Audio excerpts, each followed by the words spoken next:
Her Sister's Ex by Hannah Jo Abbott, Chapter 1. Claire Palmer didn't want anything to do with another wedding. For years, she'd watched her friends, her sisters, and even mild acquaintances fall in love and get married. But not her. She was still the most single person on the planet. Too bad she was on an airplane to fly to a destination wedding. Her childhood best friend, Sarah, was getting married at a resort in Florida. The two hadn't been close for years, but they had kept in touch. Now that Sarah was engaged, she was making good on their promise to be in each other's weddings one day. Claire was certain she wouldn't be keeping up her end of the bargain. Not because she didn't like Sarah, but she was convinced there wouldn't be a wedding in her future. Claire squeezed her eyes closed and pressed her head back on the seat as the plane took off.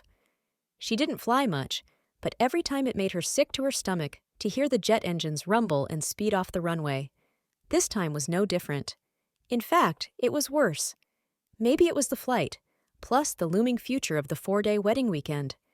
5 days, actually, but Claire had chosen to fly a day later than the rest of the bridal party. She made the excuse that she couldn't take that many days off work. That wasn't really true. She rarely took days off during the year from her teaching job. Why would she? What would she do with vacation days? She had enough time to herself during spring, winter, and summer breaks. Despite that, she didn't want to spend another day with all the happy couples. Not only were Sarah and Joel getting married, but Claire knew that most of the other wedding party members were couples too. She sighed thinking about it. 4 days of happy couples in a romantic beach resort, alone. Her mother's helpful suggestion had been, "Maybe you'll meet someone at the wedding." Claire rolled her eyes, remembering the conversation. "Mom, it's a destination wedding. The only people there will be the wedding party, all of whom are coupled up, and Sarah's parents and grandparents." Now, as the plane reached its climax and leveled off, Claire let herself breathe. No, she wouldn't be meeting anyone on this trip, but she could still have fun. As scary as the takeoff was, it was also exhilarating. This could be her chance for a new start. Maybe it was time to stop wishing to be part of a couple and have the best single girl life she could. "That's it," she whispered to herself. "This is who I am, and if I'm meant to be single, I'll make the most of it." She hoped she could stay as positive as she felt in this moment. Who needed a guy anyway? Asterisk, asterisk, asterisk. Deacon Miller breathed in the salty air as he stepped out of the cab. "Wow," he said as he looked up at the tall beach resort. He'd been to plenty of weddings, but never a destination wedding, and definitely nothing this ritzy. But Sarah had always had expensive taste. At least that's what her fiancé Joel said about her. Deacon was happy to stand up with his friend for their wedding day, and a vacation was just what he needed now. As he dragged his suitcase on wheels into the fancy resort, he heard a familiar voice. "Deacon!" He turned to see the happy couple in the lobby, their hands linked together as they stood impossibly close to each other. "Hey, man," Deacon greeted Joel, reached out to shake hands. "Glad you made it." Joel shook hands briefly before Sarah recaptured him in an embrace. "Sure thing. Happy to be here." "We're just headed out on the deck to get some pre-wedding pictures," Sarah said. "We'll let you get checked in and see you later." "Great, later." Deacon dropped his gaze to the floor so he didn't have to watch them walk away hand in hand. He wouldn't have missed the celebration, but it still made him jealous. He knew there was a girl out there for him, but so far he hadn't found her. His whole life he'd watched the love between his parents. They met in high school, married as soon as they graduated, and raised 4 kids. It had been 37 years last month, and they still looked at each other the same way they did in their wedding picture. He had always thought it would be the same way for him. Because of that, he'd been the one to fall hard and fast for any girl he dated. Poor Melissa Jones, his first crush. He had asked her to the dance sophomore year and all but told her he wanted to marry her.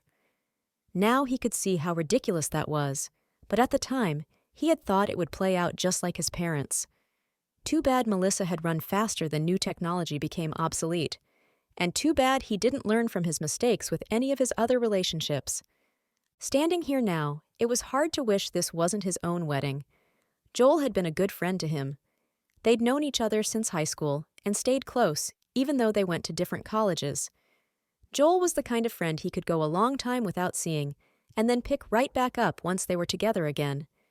But no matter how close they were, it still stung to watch friend after friend get married when he was still single.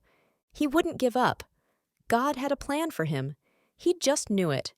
One day, he would have a love story as great as his parents. But that wouldn't happen here.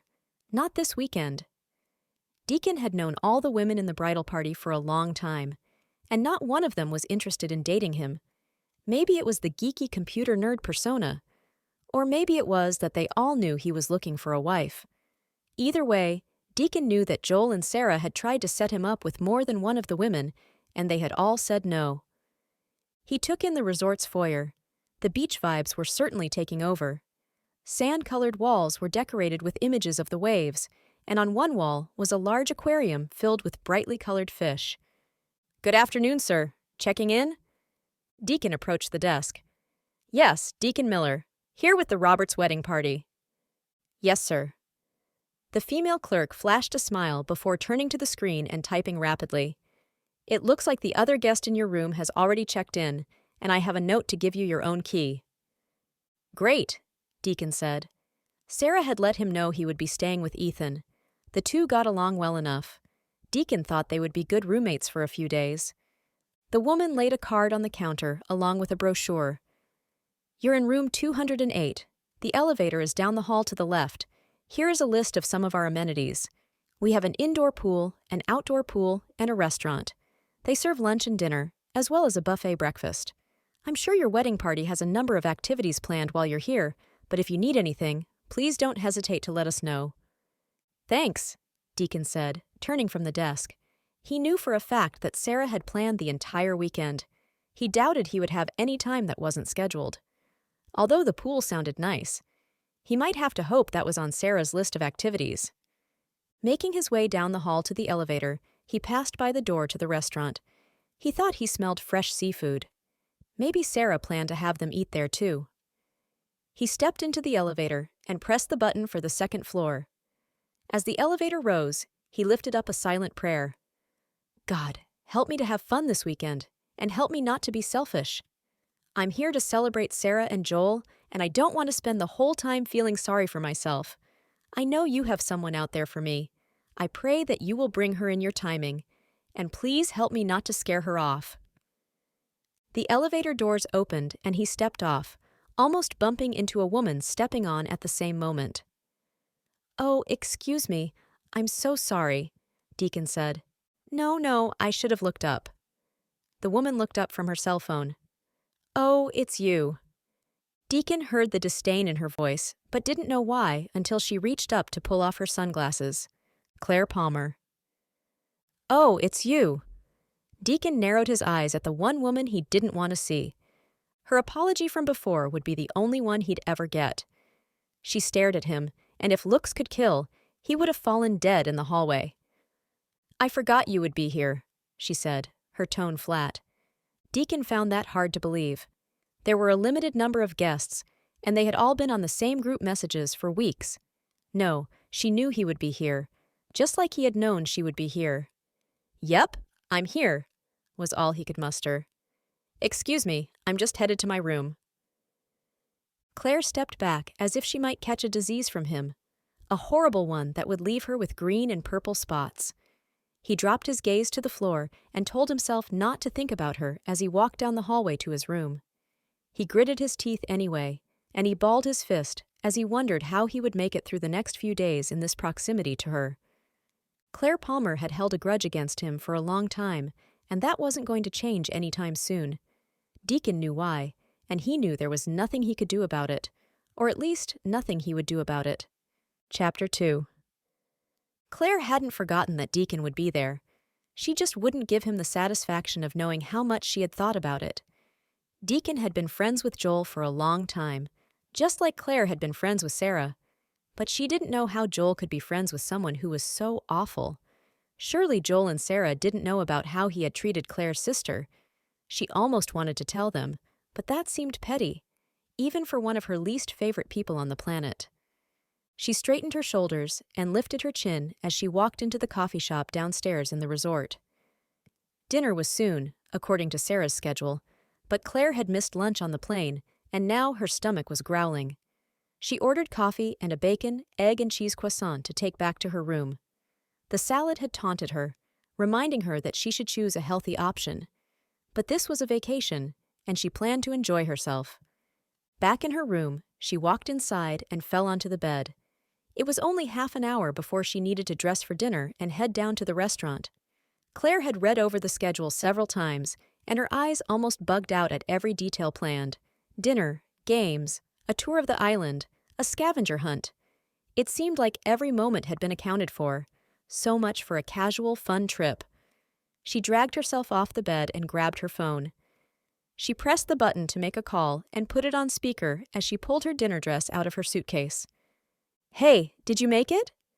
Michaela's voice came over the phone. "Yep, I'm at the resort now."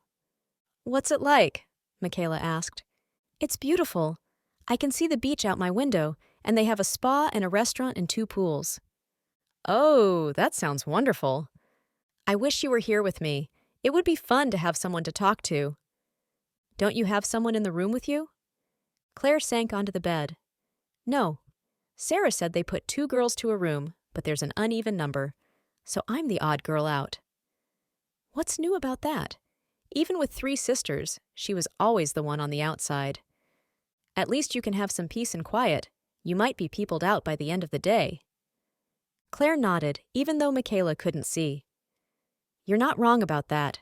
Besides, I don't know the other bridesmaids very well. It's probably a good thing I have my own room." A loud noise sounded on the other end. "Oh no, Claire, I'm sorry. I think Bugsy knocked something off the shelf," she said, talking about her daughter Nora's new puppy. "I have to go." Claire laughed. "Talk to you later." She hung up as Michaela was yelling for the dog. The silence felt thick in the room. Claire was used to being alone, but that didn't mean she liked it. She grabbed her phone and turned on some music to fill the room as she got ready. 20 minutes later, she had dressed in her dark pink knee-length dress, applied a fresh coat of makeup, and pulled her strawberry blonde curly hair up into a half ponytail. As she slipped on her wedge heels, she hoped she could make it through the evening without tripping. Claire walked into the restaurant and heard Sarah squeal. The bride ran to her friend and wrapped her in a hug, almost knocking Claire over. "Hey," Claire said, pasting on her biggest smile. "I'm so glad you're here. Now the festivities can really begin." Sarah's voice was higher and louder than Claire had ever heard before. Maybe being a bride did funny things to your voice. Claire wouldn't know about that, probably ever. "Yep, glad to be here." Claire gave her a thumbs up. Why did she do that? Why was she always weird and awkward in these social settings? Sure, she did fine with a small group of friends who knew her, but she hardly knew anyone here, and that brought out all her awkwardness at once. "Come on, we're just getting everybody seated. Dinner will be served soon, then we'll start the games later." Sarah clapped her hands rapidly. "Yay!" Claire said. Her insides grew queasy at the thought of playing games with people she didn't know, but her competitive side sparked, and she thought maybe she could win. "I'll show you to your seat." Of course, Sarah had assigned seats to everyone. She had planned every detail of this weekend to the point that Claire could probably walk around in a blindfold and go where she was told. It was fine. It was Sarah's wedding, and she could plan it how she wanted. Claire was busy glancing around the room and focusing on walking in heels, so she didn't notice the people sitting at the table until Sarah started talking again. "Claire, you're here with Brooke and Owen and Deacon." "Deacon?" Claire's mouth dropped slightly open. Whoops! Did she say that out loud? She snapped her mouth closed. "Oh, right, Deacon." She tried her best to say the name without clenching her teeth together and sneering. "Right. This will be your group for dinner." Sarah flashed a smile as if Claire had won a prize. "Great!" Claire heard the squeak in her own voice, but it wasn't like Sarah's, which was filled with excitement. More like dread and anger mixed into a fake laugh. Sarah squeezed Claire again. "I'm so happy you're here. Can you believe it's really happening? Just like we promised all those years ago that we would be each other's bridesmaids." Claire smiled. "Hard to believe." "Eek, I'll let you get settled. I'll go find Joel so we can get started." Claire turned back to the table. Brooke and Owen seemed pretty cozy. They must have scooted their chairs closer together so they could hold hands. Claire's gaze moved to the other side of the table. How far could she move her chair away from Deacon without people noticing? She took quick steps around, avoiding eye contact with her table-mate. Determined to keep as much distance as possible, she attempted to sit on the edge of her chair. With her chin up in the air, she miscalculated and missed the chair completely. She gasped as she fell to the floor in a crumpled mess, praying that she didn't rip a hole in her dress. A quiet, merciless laugh sounded above her, and she looked up to see Deacon staring down at her. He didn't move to help her up. Some gentleman. Not that she thought he was one of those. Anger flashed in her eyes as she looked back at him. She jumped up and brushed herself off, then sat squarely in the chair this time. "Are you okay?" Brooke asked. Thankfully, none of the other guests seemed to have seen Claire's blunder. Yeah, I'm good," Claire said. "How are you?" "Just fine." Brooke seemed eager to turn her attention back to Owen. "Great," Claire said, feeling anything but. "So, do you know anything about these games Sarah has planned?" "No, not really." "Oh, okay." Claire was out of questions. She didn't think anyone wanted to talk about the weather or what her high school English class was reading this week. Brooke turned back to Owen, and Claire pretended to be fascinated with the seashell napkin ring around the light pink cloth napkin. "Attention, everyone!" Sarah clapped her hands. "Dinner is about to be served, so my daddy's going to say a prayer before we eat. But before we do that, I just want to thank you all for being here to celebrate with us." Cheers rang out around the room as the wedding party clapped. "It means so much to Joel and me that you would take the time to travel and be here. Each one of you means so much to us. So as a thank you, we have planned a number of fun events and activities. I know you got a schedule when you arrived, and I hope you're as excited as we are. For meals and activities, we've divided you up, so we have even numbers and teams. For most of you, this won't come as a surprise, but the person you're sitting next to will be your partner for activities as well as the person you'll be walking with in the ceremony on Saturday." Claire's stomach sank. No, this couldn't be happening. Did Sarah know how cruel this was? Pairing her with Deacon Miller for 4 whole days? She didn't dare turn her head and glance at him. Was he as mad as she was? And the more important question, how would they survive the weekend together? Asterisk, asterisk, asterisk. Deacon somehow managed to get through dinner without Claire sticking a fork in him. She must know he was already done. He was shocked when Sarah made her announcement. Didn't she remember how strained things were between them? Maybe she had forgotten, or maybe she was trying to push them together to work things out. Who knows? Whatever the reason, Deacon wouldn't fight it.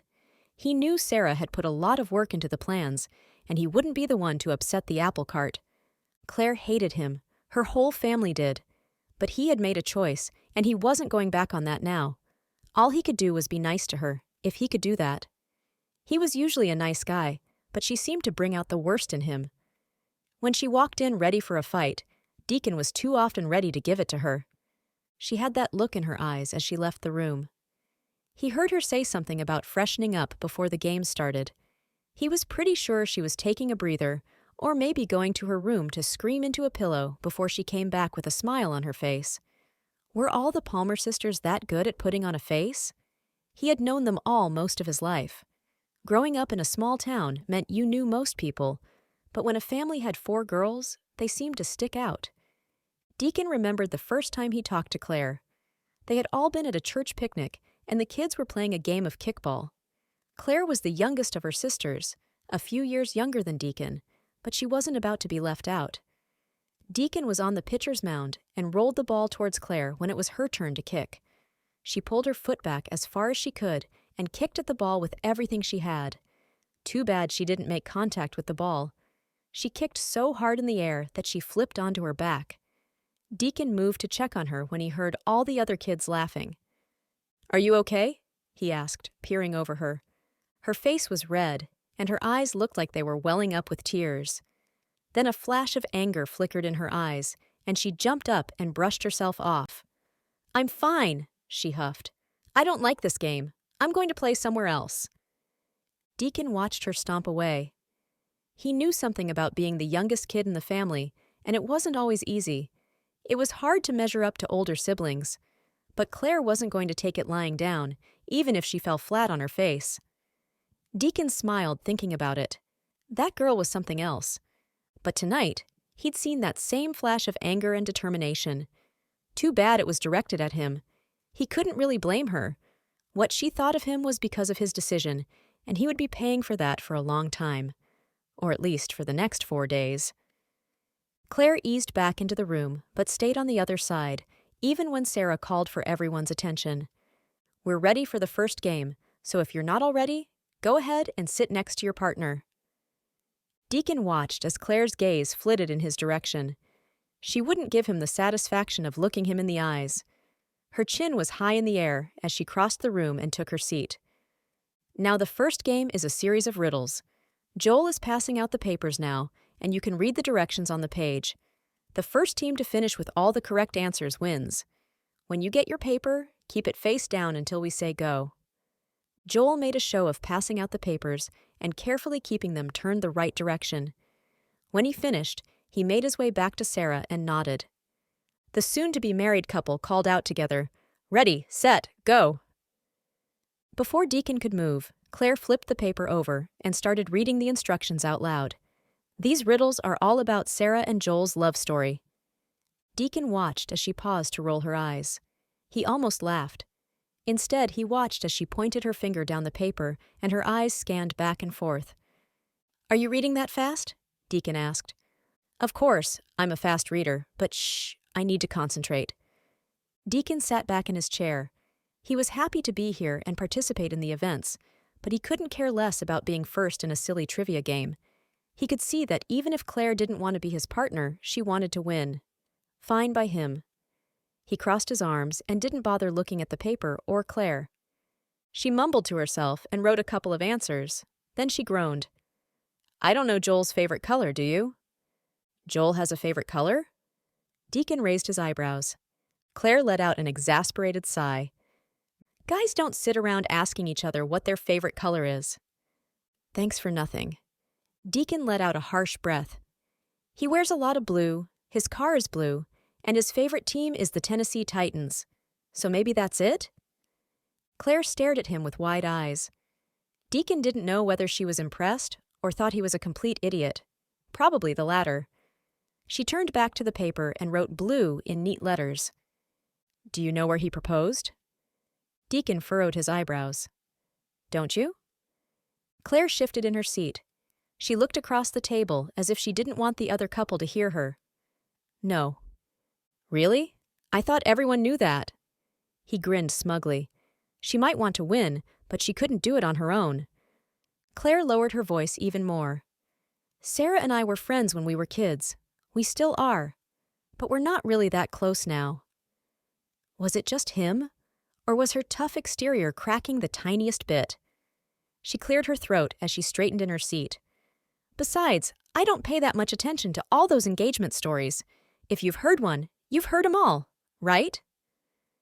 Deacon watched her cross her arms defensively over her chest. He knew most of her older sisters were married now. They'd both been to several mutual friends' weddings. Did she feel the same way he did about being left behind? "The waterfall," he said quietly. "What?" she asked. "They got engaged at the waterfall at Moss Rock Park." "Oh." Claire dropped her gaze back to the table. "That's right. I knew that."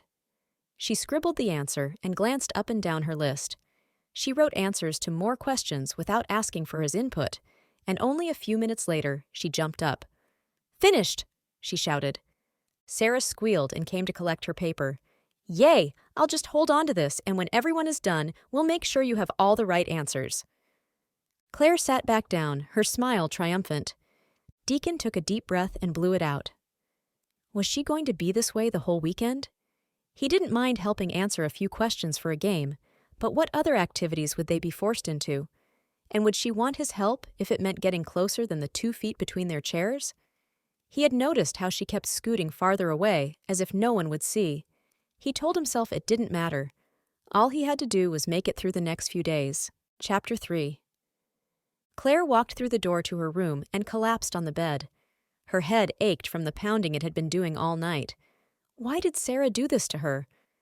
She flopped a hand on top of her face with her eyes closed. Maybe she shouldn't have come on this trip. Sure, Sarah was her friend when they were kids. But did a promise as a 6-year-old really have to stand when you were 25? She could be at home right now, in pajamas, eating pizza and watching TV alone. Or she could have gone on her own vacation. But she'd never done that. Maybe it was time to start thinking more about what she wanted to do for herself now, and not waiting anymore for a future that wasn't going to happen. She sat up on the bed and grabbed her phone. Where could she go on a trip by herself? She was already at the beach, but she wanted something different, the mountains maybe. Or, oh, New York. That would be fun. She could shop, take in a Broadway show, see the sights. Her family vacationed together every year, but no one ever wanted to do anything adventurous like that. Why hadn't she traveled on her own before? Claire knew the reason. Maybe she was a little scared, or concerned about the money. But the truth was, all this time, in her mind, she was saving those experiences to share with someone. But someone wasn't showing up. It was time to go and do it on her own. No more waiting for someone to do life with. She could do life on her own. She jumped up and changed into pajamas and washed off her makeup. Then she crawled into bed and spent the rest of the night searching flights and hotels, making plans to see some of the things she'd always wanted to see, and trying her best to keep all thoughts of Deacon Miller far, far away. Asterisk, asterisk, asterisk. The next morning, Claire wandered down to the coffee shop. They were supposed to have breakfast with the whole group out on the deck, but that wasn't for another hour. Claire was used to being up early, and she couldn't wait any longer for her morning cup. She shuffled into the room in her flip-flops, wearing a bright green tank top and black athletic shorts. At the counter, she placed her order and paid with her credit card. When she turned around and saw Deacon sitting at the table only a few feet away, she sucked in a quick breath. He glanced up from whatever he was reading. "Good morning," he said. She narrowed her eyes at him. Was he joking? It hadn't been bad yet, but how was it going to be a good morning if she was going to spend it with him? He had already interrupted her short amount of solitude. "Morning," she replied flatly. "Did you sleep well?" His tone dripped with sarcasm. She crossed her arms in front of her and inched away from him. "Fine, I guess." Actually, she had. She had dreamed of traveling. "I slept great. I loved the sound of the ocean. I even opened the window so I could hear it all night." Was he bragging about sleeping well?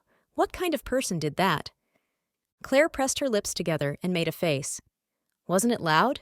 Did your roommate not mind?" "Nah, he was cool with it." Deacon laughed. "Besides, he snores." "Oh." Claire almost giggled, but pressed her fingers to her lips to stop it. "That's too bad." Truthfully, she would wish much worse than a snoring roommate on that man. "Ma'am?" The girl behind the counter held out her coffee cup. "Thank you." Claire smiled at the woman, but let it fall away before she turned back to Deacon. "I supposed I'll see you later." "Sure." Deacon's one-word response hung in the air as he turned his attention back to the book on the table. Claire only saw out of the corner of her eye as she hurried out of the shop. Still, it was hard to miss the dimples when he smirked, and the crease in his forehead when he leaned over the table. Claire would not think that Deacon Miller was attractive. Sure, she had thought that plenty when she was younger. Some people would have called it a crush on an older boy. But that didn't matter after he started dating her sister. She stepped onto the elevator and drank her coffee too fast. The liquid burned her tongue and throat all the way down. She would feel that for a while. Maybe she should slow down and pay more attention.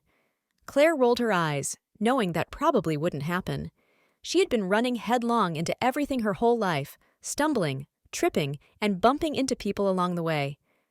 Back in her room, she slowly sipped her coffee and dressed for breakfast. She hadn't intended to see anyone in her current outfit. Her linen shorts and light blue blouse hung in the closet. She had spent a long time choosing each outfit for the weekend. Maybe too long, but when else did she have the opportunity to dress up like this? Sure, she wore something nice to church on Sundays, but every other day was her usual teacher uniform, black dress pants and a conservative button-down top. No. This weekend she was going to be cute, even if it killed her. And in the heels and wedges she had packed, it just might. At the precise time listed on the schedule, Claire walked out the back doors of the resort onto the wide porch. She paused to take in the scene. The deck ran half the length of the resort. Tables with white tablecloths spread around one corner, and a long buffet line was front and center. She thought she smelled pancakes and sausage, and she could see fruits in every color. But none of that compared to the view off the deck. The white sands spread as far as she could see, and the bright blue of the water and the sky seemed to blend into each other in a never-ending wave. "Isn't it amazing?" Claire turned at the sound of Sarah's voice. "Yes, it is. I just knew I wanted to get married at the beach, and when Joel and I found this place, I didn't look at anything else. It was just what I've always wanted." Claire pressed her lips together in a grin. "I'm happy for you."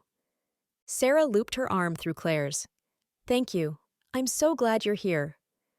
Sarah seemed calmer than the night before, and her voice wasn't as high-pitched. She let out a long sigh. "Claire, I know you and Deacon don't get along. I'm sorry. I admit that I didn't think about it when I first paired you up. It's just that everyone else was a couple." Claire faked a tiny smile. "It's okay. Don't worry about me anyway. It's your wedding." Sarah smiled and giggled. "I know. Isn't it exciting? Thanks for being a trooper." Claire nodded. "Deacon and I will find a way to get along." She hoped rather than believed that to be true. "I know you will," Sarah winked. "Now let's go get some breakfast." Claire followed the bride, and the two chatted like the old friends they were while they filled their plates. For a few minutes, Claire was enjoying herself. As Sarah joked about a prank they pulled during a sleepover at her house, Claire remembered why she was here. Sarah had been a good friend to her, and her marriage was worth celebrating. Her smile faded when she turned to her assigned table and found Deacon already seated. "Good morning," he said, just like before. Claire remembered her promise to Sarah. "Listen, we need to talk." Deacon shoved a bite of pancakes piled with fruit into his mouth. He nodded, but didn't speak until he chewed and swallowed. "Okay, let's talk. We are going to be together a lot this weekend." "So it seems," he said. "I don't like it, and I'm sure you don't like it either. But there's not much we can do about it. So for Sarah and Joel, I think we should call a truce for the next 3 days." "A truce?" Deacon asked. "Yes. Sarah and Joel invited us here to be part of their wedding. I care about them, and I guess you do too, so we should try to get along, or at least pretend to." Deacon raised his eyebrows. "Pretend?" Claire threw her hands up in the air. "Well, do you have a better idea?" Deacon stared at the table. He crossed his arms and seemed to ponder his answer. "No. If you're willing to pretend to get along with me, I can get along with you." Claire narrowed her eyes at him. Why did he make it sound like she was the bad guy? She was extending an olive branch when he was the one who had caused the strain between them. It didn't matter. They didn't have to actually like each other. She had been in the high school play. She could play a role for a few days. "Fine," she said with a nod. Lifting her orange juice glass, she said, "To pretending." "To getting along," Deacon said, touching their plastic cups together. When their eyes met, Claire felt it deep inside her. His eyes were the darkest shade of blue she'd ever seen, and when he looked at her, it was as if he held a secret that she wanted to know. She forced herself to pull her eyes away from him. Clearing her throat, she stared at her food and picked up each bite as if she had no interest in anything else. "This is good," Deacon said, around another bite of pancakes. "It is," she agreed. "Sarah has outdone herself with this breakfast. Now, if only we didn't have to participate in group competitions." Claire looked up at him. "Why? Are you afraid of losing?" "No, but you clearly are." "What is that supposed to mean?" She narrowed her eyes as she waved her fork in the air. He held up his hands. "Nothing. You just seem a little competitive."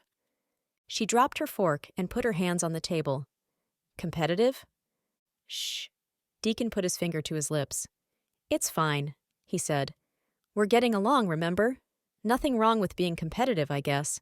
It just doesn't matter that much to me." "So you're just fine with losing?" Deacon scoffed. "I don't want to lose at things. At least not things that are important. I'm just saying, it doesn't matter that much to me to win a contest that doesn't make a difference in my life." Claire stared at him with her mouth slightly open. "The point is winning." Okay. Fine. You want to win, I get it. Yes, but I'm stuck with you for a partner, so it doesn't look like I have much chance at that. Deacon stared at her for a moment. Then he calmly picked up his coffee and took a long drink before setting it back down. You're going to be mad if we lose, aren't you? Well, yeah. All right then. We said we would get along. I can win if I want to. Really? Sure. It doesn't matter that much to me, so if it matters that much to you, let's do it. Now it was Claire's turn to stare at him. Why would he give in so easily? She wanted to ask, but decided not to since she had clearly won. Great. Get ready to win. Chapter 4. Deacon wasn't sure what he'd gotten himself into. Agreeing to get along, or at least pretend, for the weekend seemed fine. But he was second-guessing, agreeing to be competitive, as Claire tied a blindfold around his head. Now, once you have your blindfold, stay seated in your chair. Your partner will get the tray for your team, Sarah announced. Deacon could hear Claire move away and return shortly after. As your partner feeds each food to you, you'll guess what it is. When you correctly guess, you can move on to the next item. Everybody ready? Joel asked. Echoes of yeah and cheering sounded. Deacon was sure Claire was louder than anyone. On your mark, get set, go, Sarah called out. Here we go, the first food is coming at you, Claire said. Deacon opened his mouth, feeling like a fish out of water. When Claire lifted the food to his lips, he bit into something crisp on the outside. The inside was softer and sweet. Apple, he said confidently. Yes, Claire cheered. Okay, next. Again, she lifted the food to his mouth and he took a bite. Soft, moist, chocolate. Cake? He asked. Not cake, Claire said. Her voice rose, indicating he was close. Brownie? Yep, good job. The next item was crunchy and small, but the flavor gave it away immediately. Peanuts. That's right, you're doing great. Here, take a drink of water before the next one. She brought a cup to his lips, and he drank to get the peanut taste out of his mouth. Ready for the next one? Yep. Here comes. Her fingertips were touching his lip when he bit into the item. It was chewy, a little firm even, and there was sauce on it. It was like ketchup but spicier. He continued to chew. I don't know this one. He chewed and swallowed. Come on, Claire encouraged. What happens if I can't guess? Do we move on to the next one? No, we can't. You have to guess. He had no idea. He couldn't place the taste. Maybe it was some fancy food he'd never had before. You can do it. Think. Describe it to me.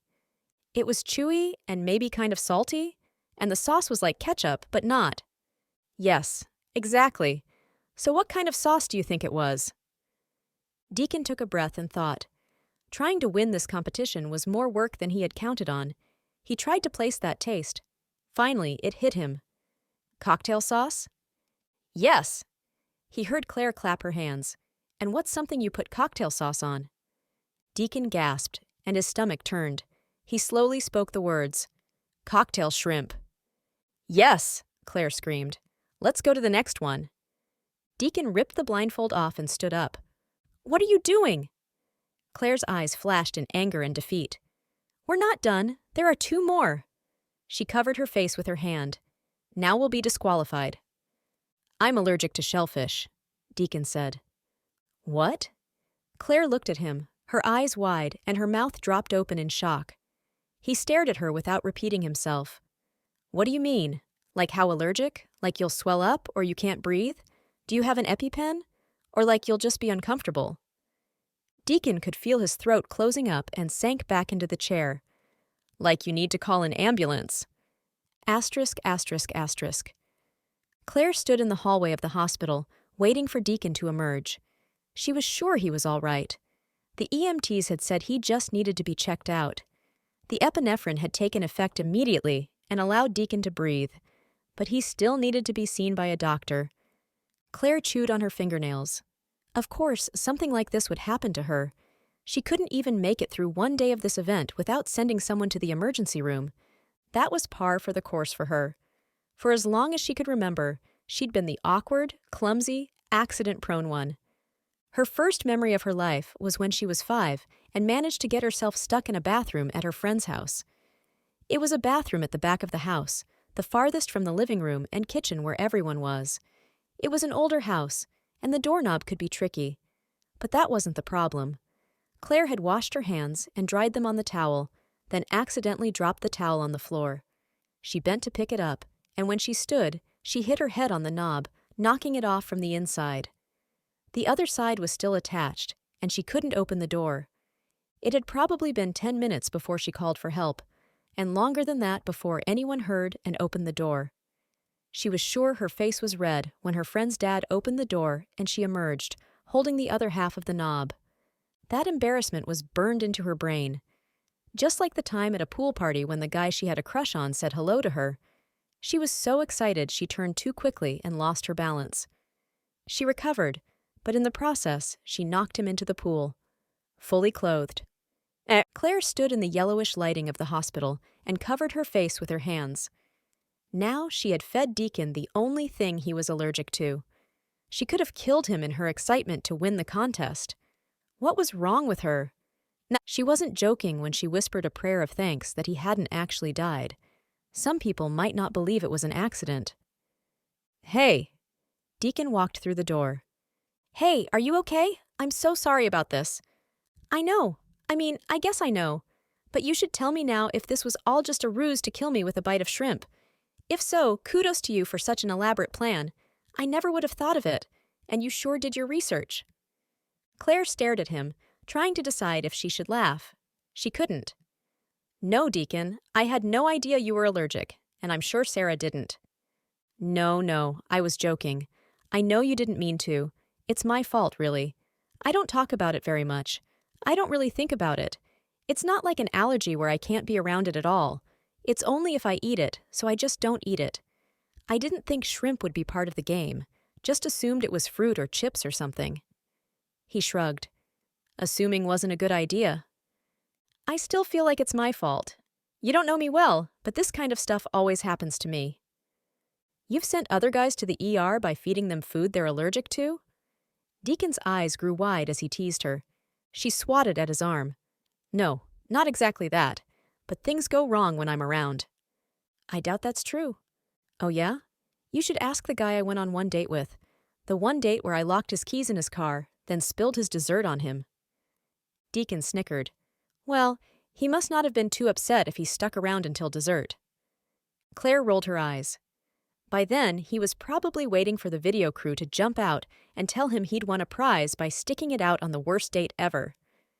Deacon laughed, really laughed. The sound echoed against the beige walls, and he bent over to put his hands on his knees. Claire's cheeks flushed red. "It's not that funny." No.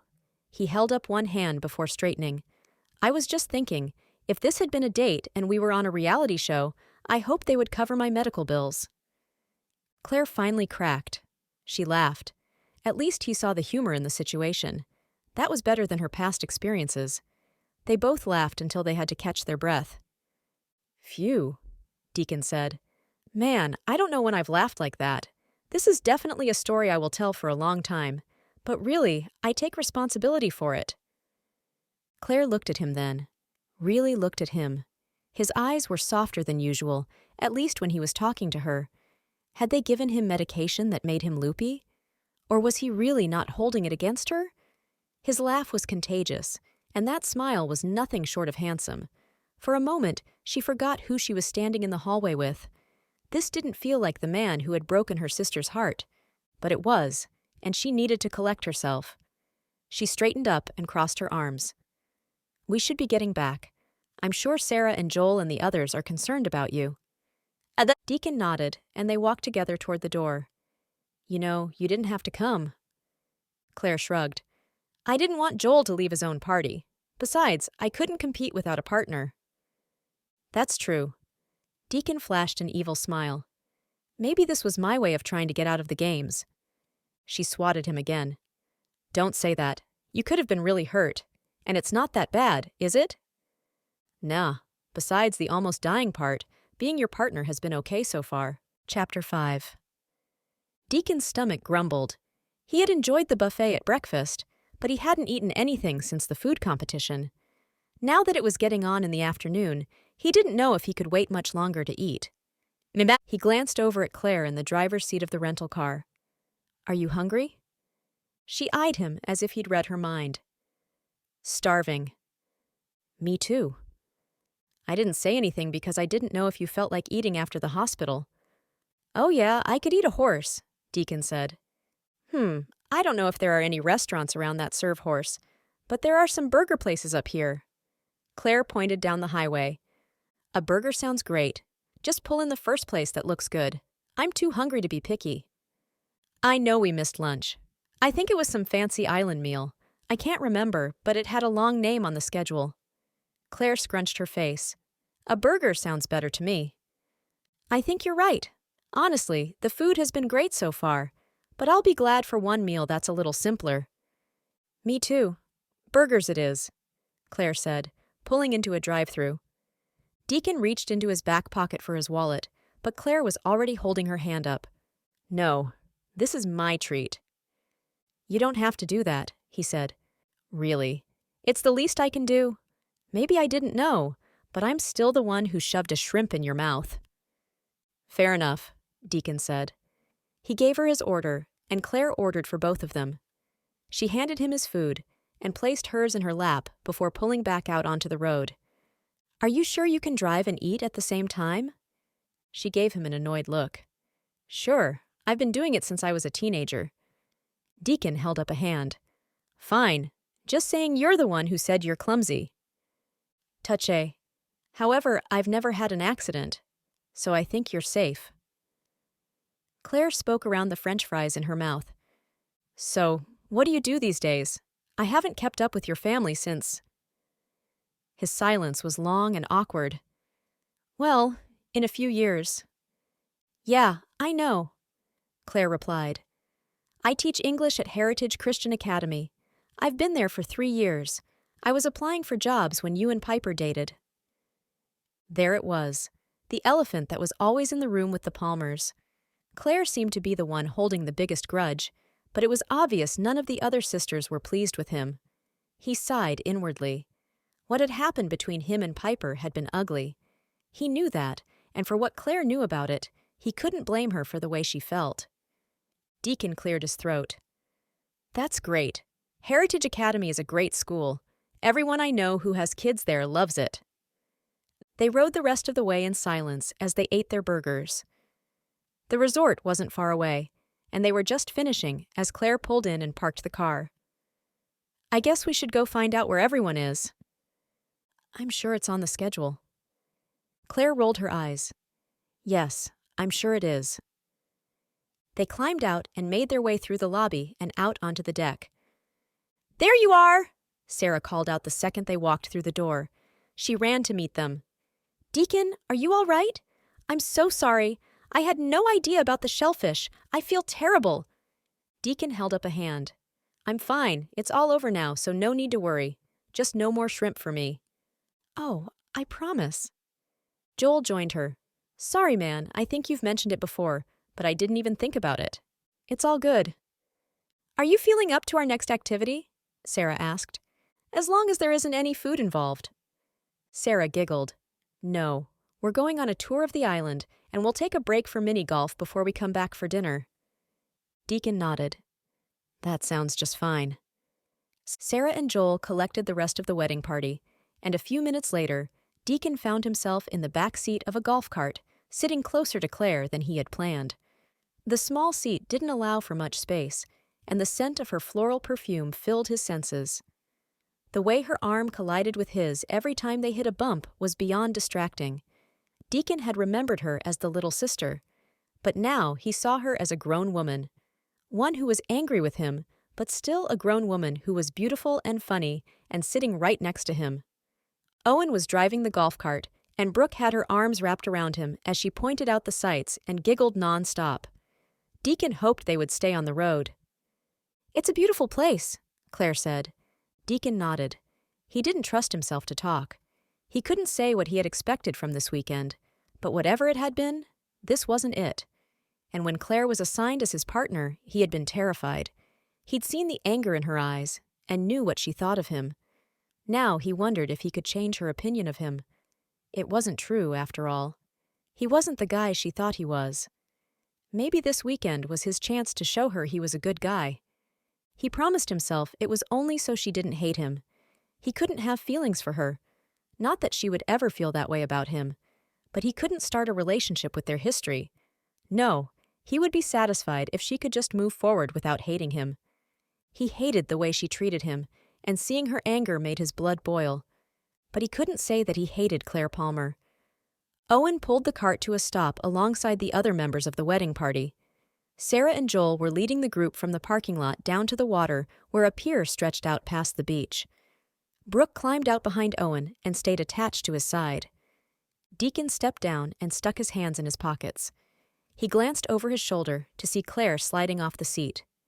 She must have caught her foot, because she tumbled out of the cart with no amount of grace. Deacon rushed to reach out and keep her from falling face first on the gravel. It was a mess of hands and arms flailing, but he managed to break her fall. "Oof," she said. She tried to right herself and knocked Deacon in the face with her hand. He recoiled even as he kept his hand on her arm. "Oh, sorry," she said. Maybe he didn't hate her, but he sure could stand to take less physical abuse from her. He made sure she was settled on her feet and turned to follow the group. He saw the look of embarrassment on her face.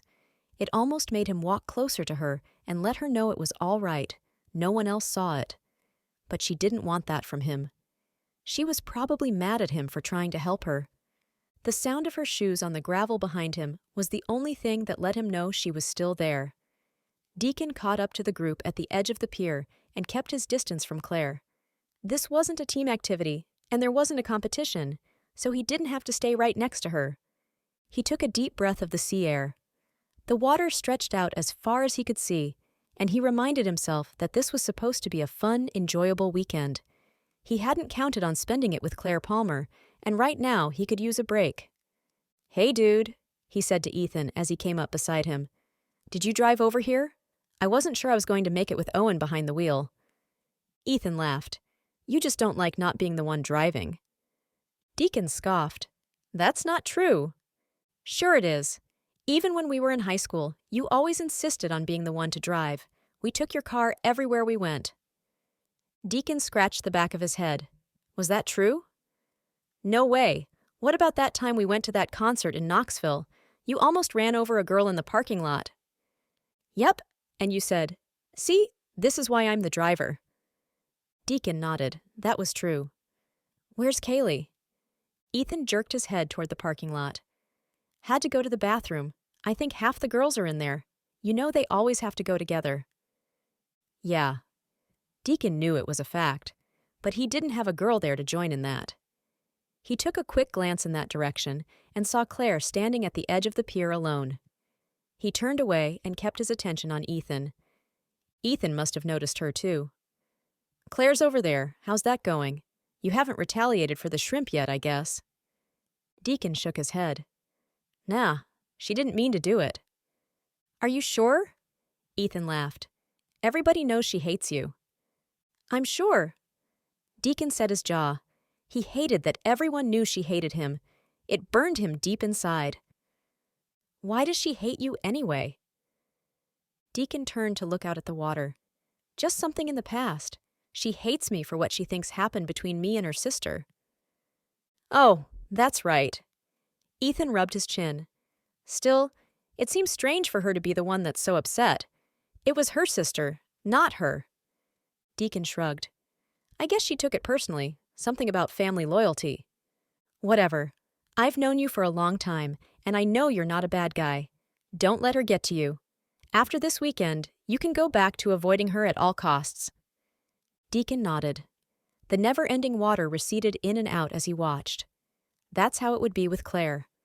Her dislike of him would be never-ending as long as she believed what she did about him. And he had no plans to tell her the truth. Chapter 6. Claire carried her putter over her shoulder and her ball in the other hand as she walked the putt-putt course. They were on the 5th hole, but she couldn't bring herself to keep up. Maybe she didn't need to be so competitive. She took her turn, but each hole took her several attempts to get the ball in the hole. "Is everything okay?" Deacon asked. She shrugged and nodded. Deacon Miller was the last person she was going to confide in. Sure. I just expected you to be kicking my tail out here. She shrugged again. I guess golf isn't my game. Deacon laughed. But this isn't golf, it's miniature golf. Surely you've played before. He raised his eyebrows. Yeah, I have. I guess I'm just not feeling the spirit of competition this afternoon. He fell into step beside her as they moved to the next hole. That's different.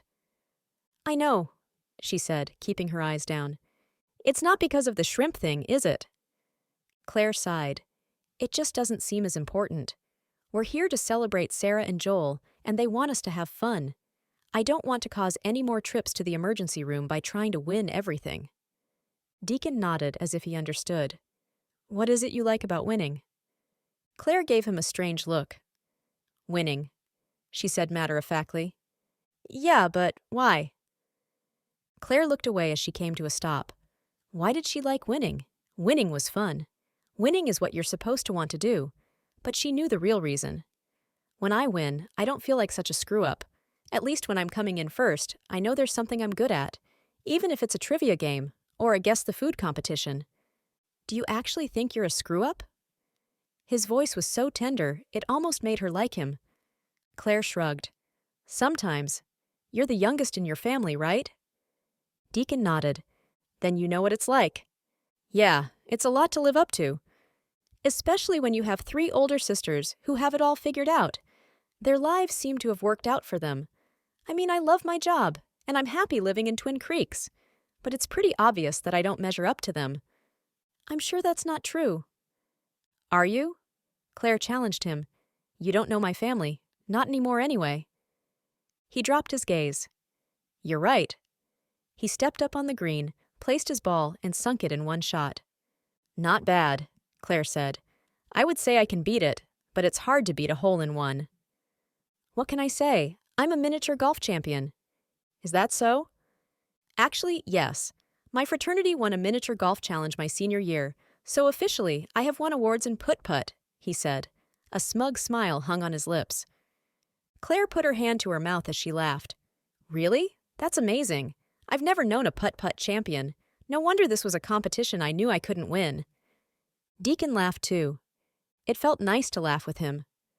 Claire wondered what it would be like if she were here with him under different circumstances. What if he had never dated her sister? What if he was just a stranger she was paired with when she arrived? She would be having fun and happy to be with a handsome stranger with a kind smile. But that wasn't the case. He had dated her sister, and he had broken up with her and hurt her. She might not always see eye to eye with all her sisters, but she would defend any of them at any moment. Anyone who had hurt her sister was on her list. It was a short list, but a serious one. No, she couldn't look at Deacon the same way as he moved to the next hole. Putt-putt champion or not, he was on her list. Him and his quirky jokes and his adorable grin. Chapter 7. Deacon walked into his hotel room and dropped his keys on the table. They had been the last group to make it back after miniature golf. Claire really wasn't very good at that game, especially the last few holes. She had taken the maximum number of strokes each time. He didn't care if they won, but he knew something was bothering her, he could tell. He tried to help by asking what was wrong, but Claire had made it clear that they weren't going to be friends. Sure, they'd had a few moments of polite conversation, but he knew better than to expect anything more than that. In their few interactions in the last year, Claire had been borderline rude. He accidentally crossed her path at Michaela and Ryan's reception, and if looks could kill, her stare would have burned holes in him and dropped him dead on the floor. Lucky for him, no physical harm was done, but it hurt that she thought so poorly of him. He couldn't say why. They weren't friends before, and he had plenty of friends who did like him and didn't think he was a bad guy. So why was Claire's disapproval of him so hard to swallow? Deacon knew why, but he couldn't tell her that the story she believed just wasn't true. The story Piper told wasn't the way it happened. Deacon knew the truth, and Piper knew it. But he had chosen not to ruin her reputation even to protect his own. Now he couldn't say why. He didn't love her. Probably never really had. He thought he did once, and he thought she might feel the same way. But she had made it clear that she didn't. He cared enough to promise he wouldn't tell anybody what she had done. All this time later, he thought he could have made a different decision, but would it really have changed his life?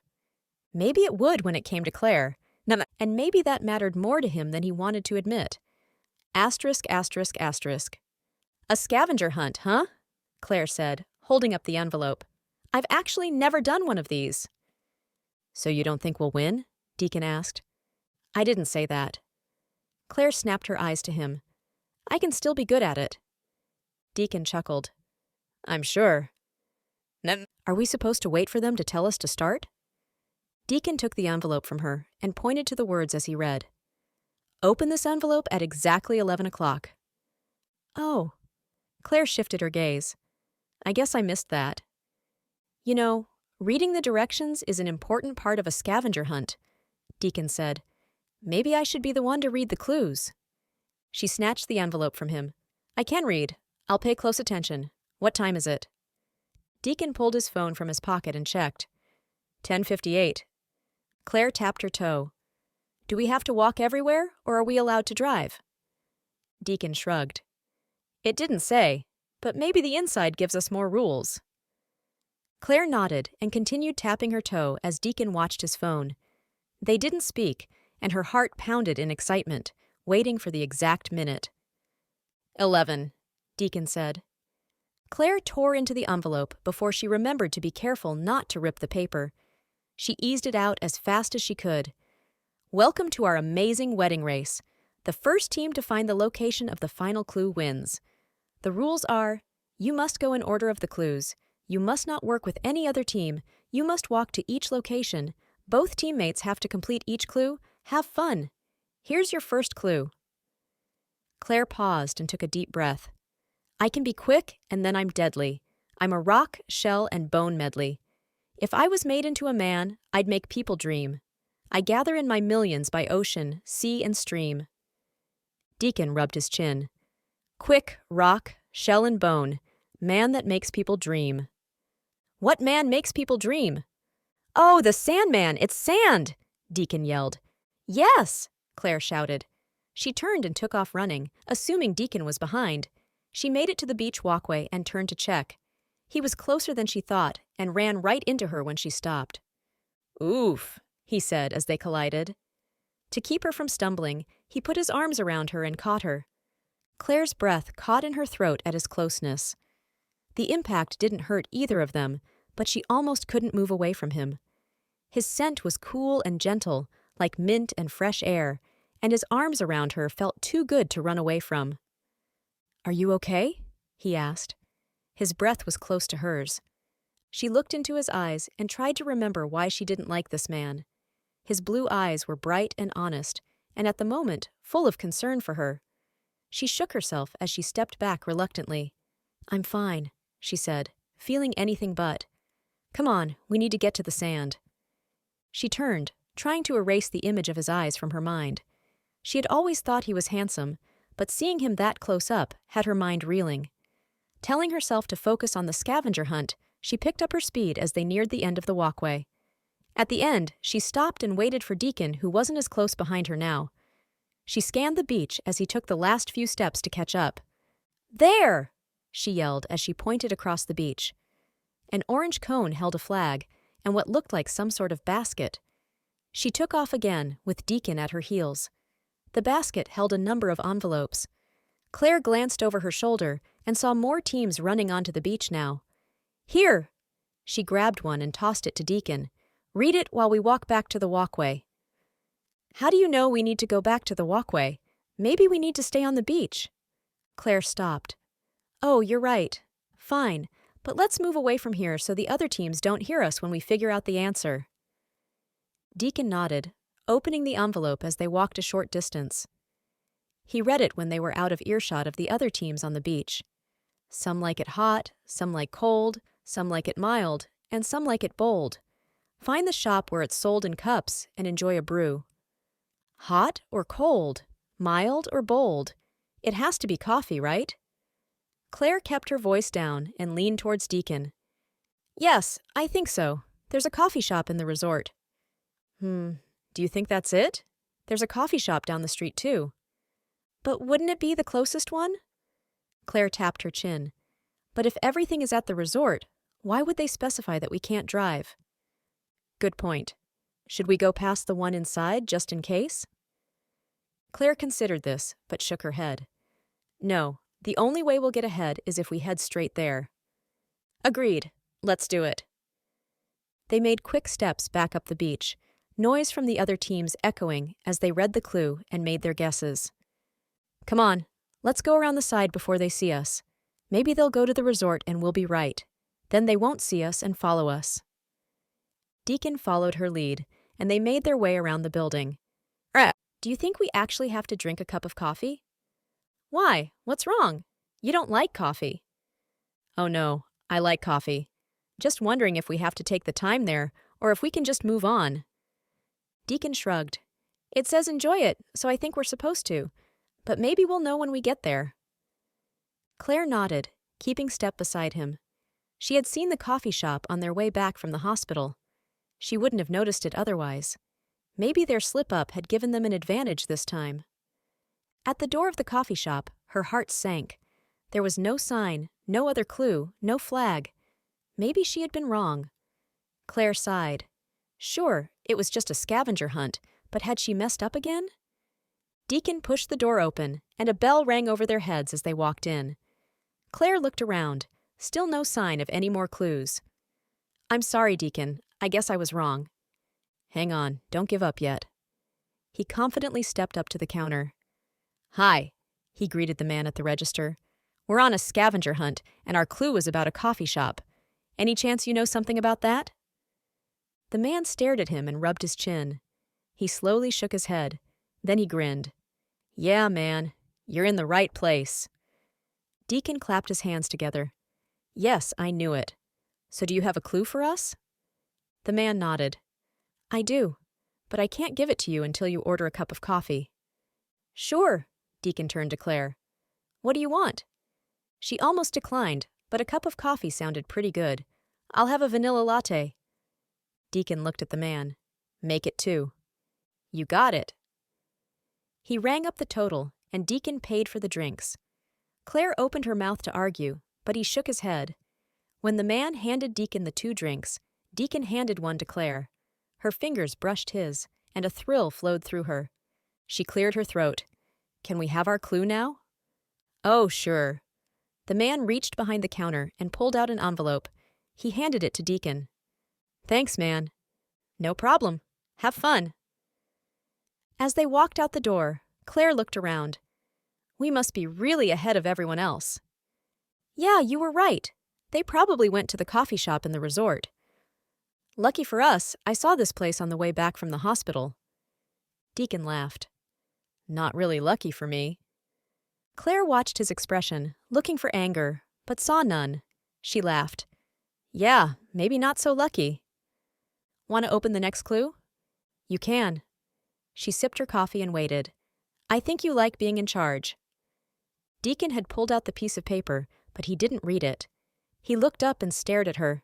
His look was serious and sad. What is that supposed to mean? She waved a hand in the air. Nothing. Just read the clue. No, I think you meant something by that. Well, you do like to be in charge, and you're always right, aren't you? She stepped closer, her irritation rising. I've never said that. Claire threw her arms in the air. But you think it's true. You always think it's true.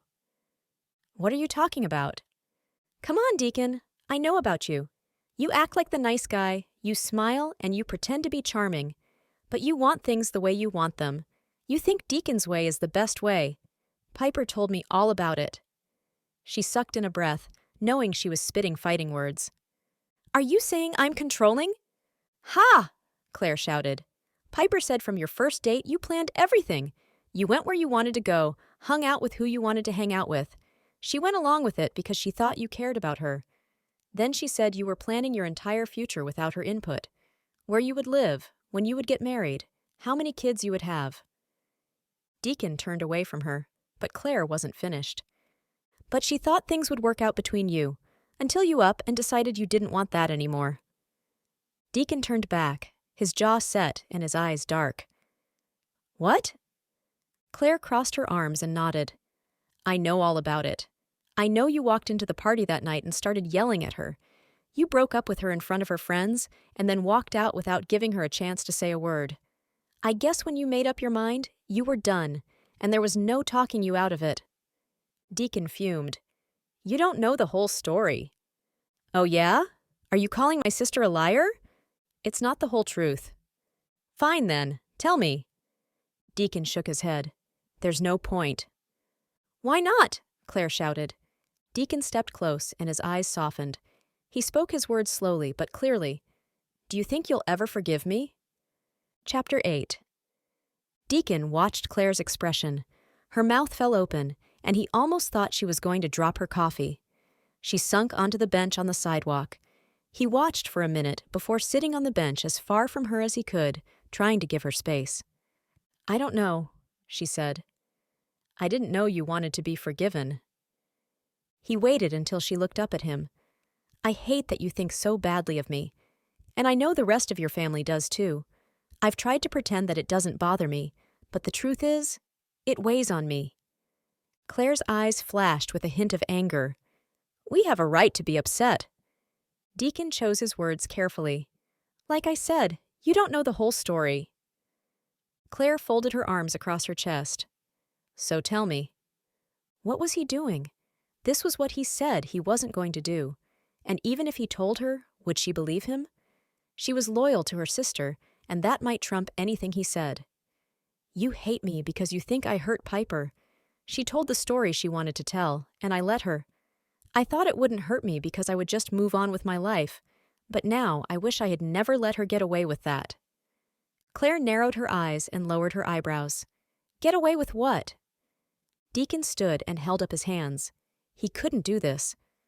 I'm sorry, I know this isn't the time. Maybe we should just read the clue. No, sit down, Claire demanded. You've started this, and now we have to hash this out. He blew out a big breath as he sat back down. When Piper and I started dating, I really liked her, and I thought she liked me. I'm not the best with relationships. Claire rolled her eyes. Obviously. She looked at him and stopped. Sorry, go on. I'm not the best. I tend to take things seriously really fast. I blame it on my parents who met in high school and got married a week after they graduated. I always wanted a young love story like theirs. I guess I want to think that the woman I'm dating is the one, and we're going to fall in love and get married fast. Claire's eyes grew wide. That's a little intense. He sighed. I know. And the look you just gave me is about what Piper looked like when I started having serious conversations after we'd been dating for 3 weeks. So what are you saying? She broke up with you? Not exactly.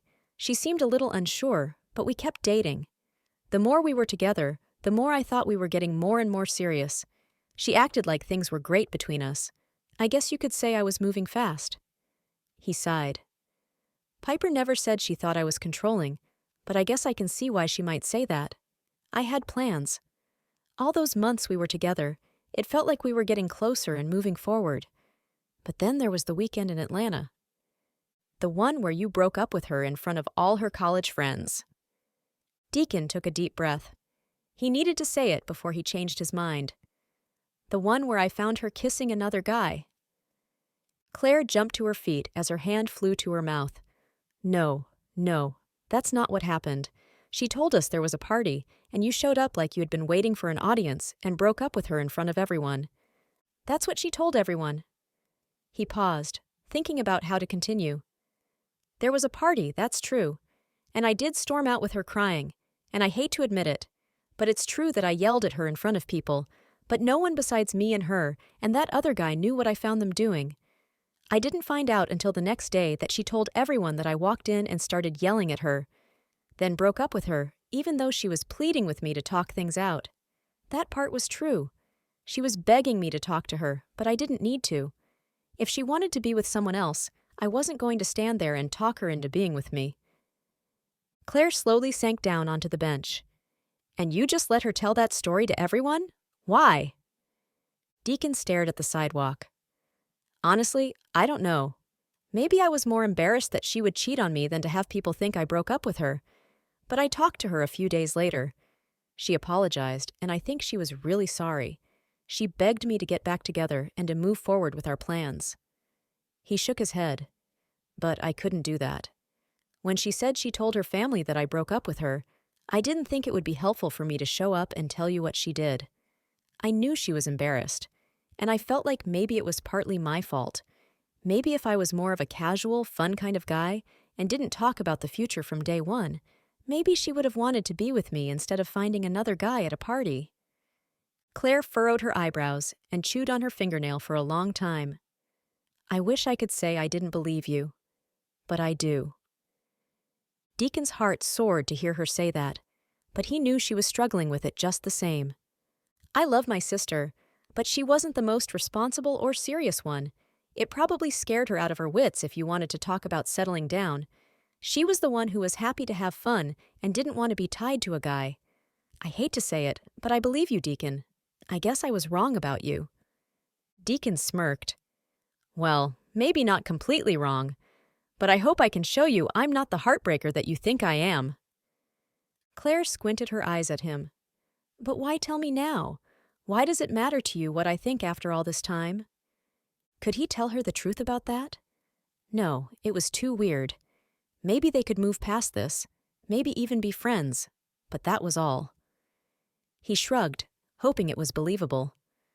I just thought you should know the truth, even if no one else does.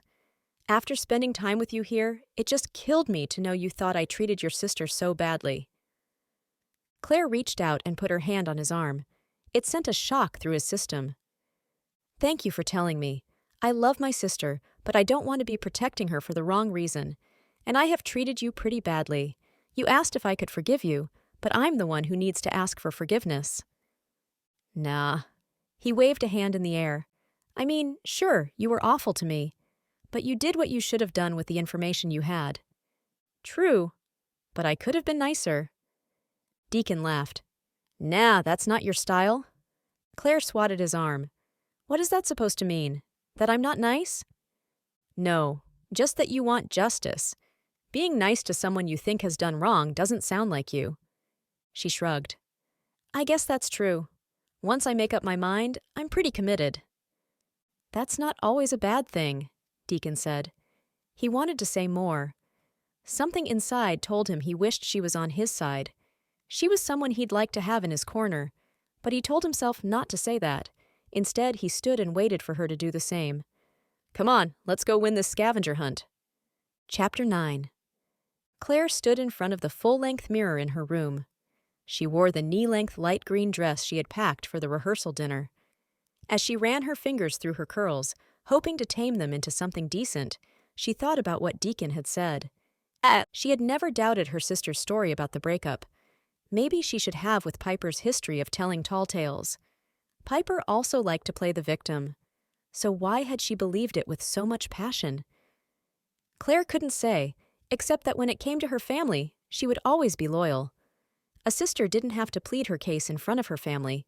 She was sad and hurt, and that had been enough for Claire. How many times had Deacon wanted to tell the truth, but didn't think anyone would believe him? A pit settled in her stomach when she thought about it. It must have felt awful. When Deacon told his story, Claire didn't want to believe him. For a moment, she wanted to tell him he was a liar, and how dare he say that about her sister. She took a breath to think. As she chewed her nails, she silently prayed. God, this can't be true. I've fought for Piper all this time, and I can't just flip a switch and change my mind. Tell me what to say. When she turned to look at Deacon, she knew she had her answer. He was telling the truth, and she had to believe him. She sighed as she slipped the silver hoop earrings in. She had been rude to Deacon, and he didn't deserve it. Now all the feelings of the weekend rushed through her at once. The anger she felt at being paired with him, the fear when she saw his face swelling after eating shrimp, the excitement when he caught her on the walkway, and guilt. All the guilt for the time she'd been so awful to him. How many gatherings had she seen him at and snubbed him? Told other people he shouldn't have been invited? He didn't seem to hold it against her. She didn't know why. She certainly would have held it against someone else. Maybe Deacon was nicer than she was. Maybe he was the nicest guy she knew. A thrill ran through her as she thought about him, but she pushed it away. Maybe there could be forgiveness between them, but there had been too much time of being at odds with each other. With that much history, there could never be anything between them. Claire bit her lip as she thought about her sister. Piper hadn't been completely honest, but she was still her sister. Claire couldn't think of being with a man that had been a source of unhappiness for her. Claire picked up her purse and made her way to the elevator. She pushed the down button and stepped back. "Hey there," a voice behind her said. She had come to recognize that voice, so she didn't turn. But this time, it sent chills up her spine. "Hey, Deacon." Even his name sounded different coming out of her mouth now. She glanced at him, risking her heart pounding out of her chest. It should be illegal for an enemy-turned-friend to look that good. The light blue shirt he wore with khaki pants brought out the color in his eyes, as if they needed any help. "I guess we'll be sitting together tonight," he said. Claire smiled. "Yes, I think that's the plan. I don't mind if you don't." He raised his eyebrows as if it was a question. Claire locked eyes with him. Despite everything her brain was telling her, her heart answered instead. "I don't mind at all." Asterisk, asterisk, asterisk. Everyone moved to the large gazebo for dinner. The plan was to eat dinner first, then to head out to the beach to rehearse for the ceremony. Deacon watched Claire as she walked in front of him. She chatted with Brooke as they moved toward their table.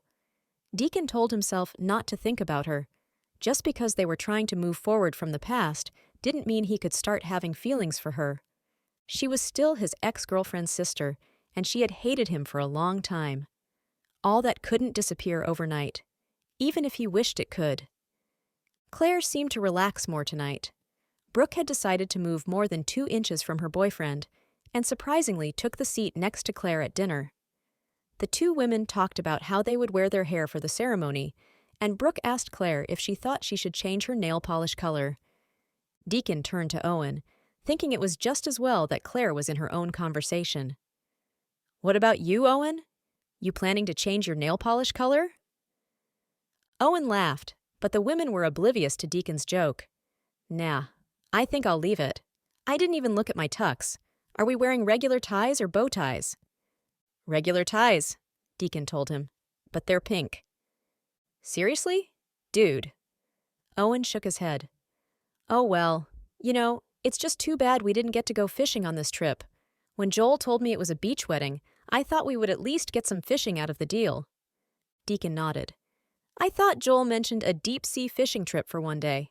He shrugged. "I guess that didn't make the cut for the schedule." He couldn't say that he was disappointed. A guy's trip would have been fun, but not nearly as life-changing as spending the time with Claire. He squeezed his eyes shut and told himself to stop picturing her. Things could be better between them, but she wasn't thinking of him that way. Deacon kept his eyes on his plate during dinner until Sarah and Joel began thanking everyone for being there. There was a round of gifts and tributes. Sarah's eyes filled with tears as she spoke to her parents. Joel kept a stiff upper lip and roasted each of his groomsmen. Deacon laughed along with everyone and kept his focus on the happy couple. When all of that was done, it was time to rehearse for the ceremony.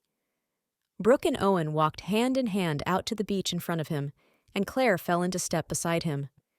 Had she noticed that he hadn't spoken to her throughout dinner?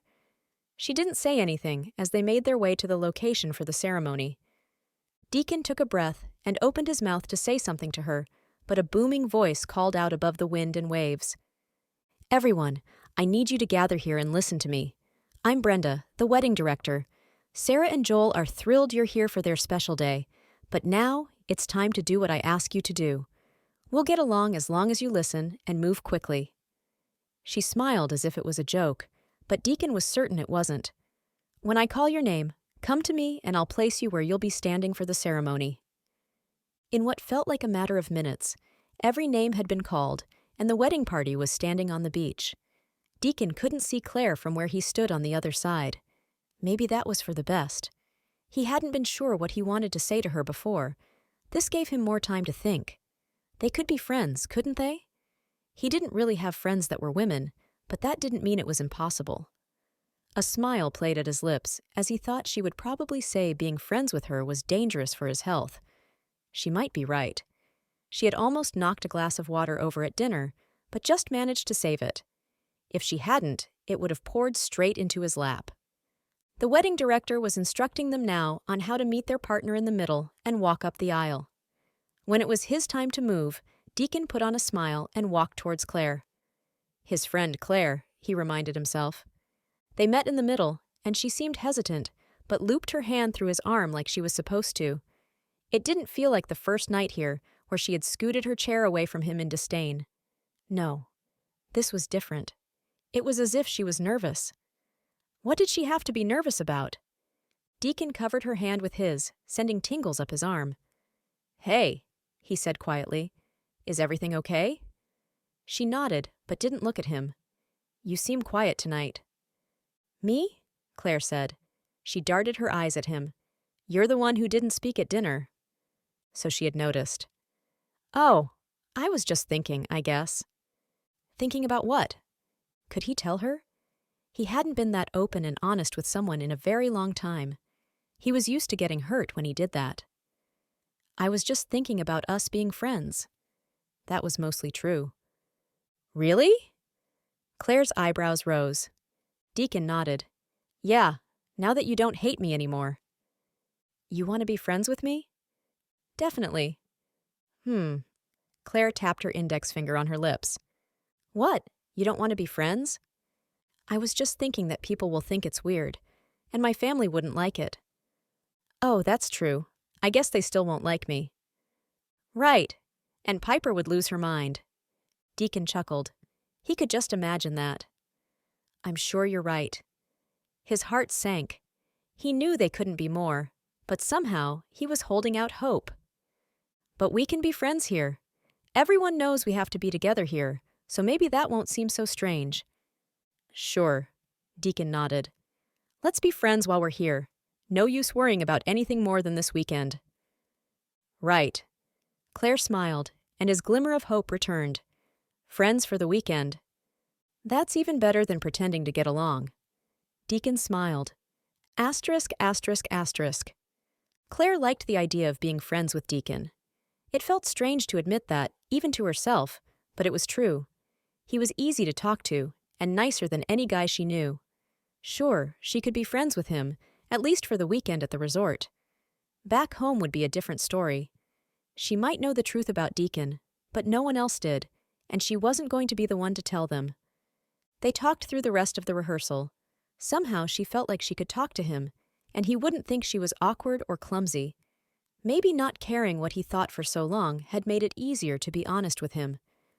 When they all left the rehearsal, Claire was surprised that she was sad to leave him. The bridesmaids were headed to Sarah's suite to have a final girls' night before the big day. Claire didn't know what the guy's plan was, but she wished she could hang out with Deacon instead of the girls. The hallway filled with the sound of giggles as the women made their way to the suite. Sarah had encouraged everyone to change into their PJs or something comfortable. Claire slipped into a college t-shirt and a pair of pink, fuzzy pajama pants. She was sure the other girls would wear cuter outfits, but honestly, after a few days of dressing up all the time, she was ready for comfort. The door was open, and she slipped into the room. "Claire, come on in!" Sarah called out. "There are snacks and drinks on the counter. Help yourself and come get in on the fun." The women surrounding her cheered. Sarah had a bright pink bride t-shirt on, and a combination princess crown and veil sat atop her head. Claire smiled. She couldn't imagine herself being a bride, but Sarah seemed to soak up every moment. That's how it should be. Maybe Claire shouldn't be so cynical about these events. Sure, it was hard to watch everyone else get married and feel left behind, but that didn't mean she shouldn't be happy for her friend. Tonight, she would try to focus on Sarah and her happiness. With a plate full of chips and cookies, Claire made her way to the sectional sofa in the living room of the oversized suite. The ladies were deep in conversation about the next day. "Sarah, everything is going to be just perfect. The pavilion looks incredible, and the view of the beach is amazing," Kaylee said. "Do you think so?" Sarah asked, as if she doubted it. "I hope so." "It's going to be the most beautiful wedding," Brooke added. "The rest of us will have a hard time competing with you at our own weddings." Sarah waved a hand. Oh, stop. Your weddings will be beautiful, but it's time for some of you to hurry up and start planning already. Brooke rolled her eyes. I wish. I've been waiting for Owen to propose for 6 months. He doesn't seem to be in a hurry. I feel the same way, Amy jumped in. I'm half expecting Michael to propose at the beach this weekend, but that would just be so that he didn't have to plan a special event on his own. Sarah patted her hand. It will happen. Just give it time. You know, I thought Joel was going to propose every time we went out for months. I finally gave up, and then we went for a walk out to the waterfall at Moss Rock, and he dropped down on one knee and asked me. She giggled. He'd been carrying the ring around in his pocket for weeks, waiting for just the right moment. Brooke sighed. That's so romantic. You guys are major couple goals. You guys are wonderful too. I promise, it will happen. They just take a little longer than we do to be ready for that commitment, Sarah said. At least you have a guy, Claire mumbled, not thinking anyone would hear her. Sarah must have supersonic hearing. Speaking of, she said, her voice raising several notches. What is going on with you and Deacon? She let out a squeal. Yes, Claire, please tell us. We've all been dying to know, Brooke said. Claire's eyes grew wide. So they hadn't been as inconspicuous as she thought. She held her hands up. Oh no, nothing is going on. Are you sure about that? Amy pressed. You've both seemed pretty close, ever since the trip to the hospital. Claire rolled her eyes. Oh yeah, it's super romantic to send a guy into anaphylactic shock and offer to pick him up from the ER. Sarah covered her mouth with her hand, but the laugh escaped anyway. I'm sorry, I know it's not funny. I still feel terrible about that. But Claire, it could only happen to you. Claire dropped her gaze. She laughed too.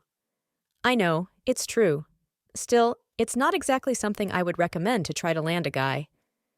But you've been talking the whole weekend. Surely there's something there, Brooke insisted. Claire sighed.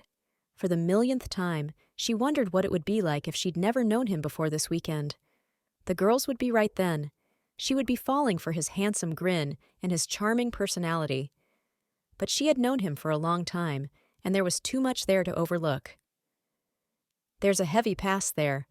We've worked out some of our differences, so we can be friends, but there's nothing else going on. That's a shame, Sarah said, because you sure would make an adorable couple. Later that night, Claire went back to her room with those words echoing in her mind. Could she ever see herself being a couple with Deacon? The idea was laughable after how she had felt about him for the last couple of years. How many times had she told people he shouldn't have been invited to a party, or given him a death stare when he walked anywhere near her? And then there was her family to think about. Even if they knew the truth about him and Piper, there was still a history there. Growing up as the youngest of 4 girls, Claire had tried to live up to her older sisters. She had failed in every aspect as far as she could tell. But if she tried to date Piper's ex-boyfriend, would they ever accept her again? Family meant everything to her. Loyalty to her sister had kept her mad at Deacon for so long. Even if Piper hadn't told the whole truth, could she risk hurting her sister now? She tossed and turned, trying to get comfortable in the hotel bed. But she knew it wasn't the mattress or the pillow's fault. It was the man down the hall who would stand next to her tomorrow. And the thought that it might be the last time she could be that close to him without the risk of hurting her entire family. Chapter 10. Deacon straightened his tie and checked himself in the mirror one last time. He wasn't one to dress up often, but he had to admit he thought he looked all right in a tux. He could have done without the pale pink tie, but it wasn't his wedding, so he wouldn't complain. Chuckling, he thought pink wasn't exactly Joel's favorite color. Maybe being in love did funny things to people. He still hoped he might find out someday. But today was Joel and Sarah's day, and he would enjoy celebrating with his friends. He knew they would do the same for him. You ready? He asked his temporary roommate. Sure thing.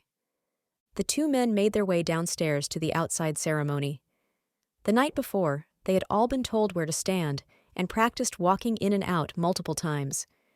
Deacon thought it was a little much for the small ceremony, but Sarah wanted everything perfect. Before the ceremony, they would take pictures. Lots and lots of pictures. Deacon had been a groomsman before, in each of his siblings' weddings.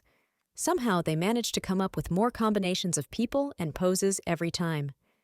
He would stand where he was told and smile until his jaw hurt. And boy, would his jaw hurt.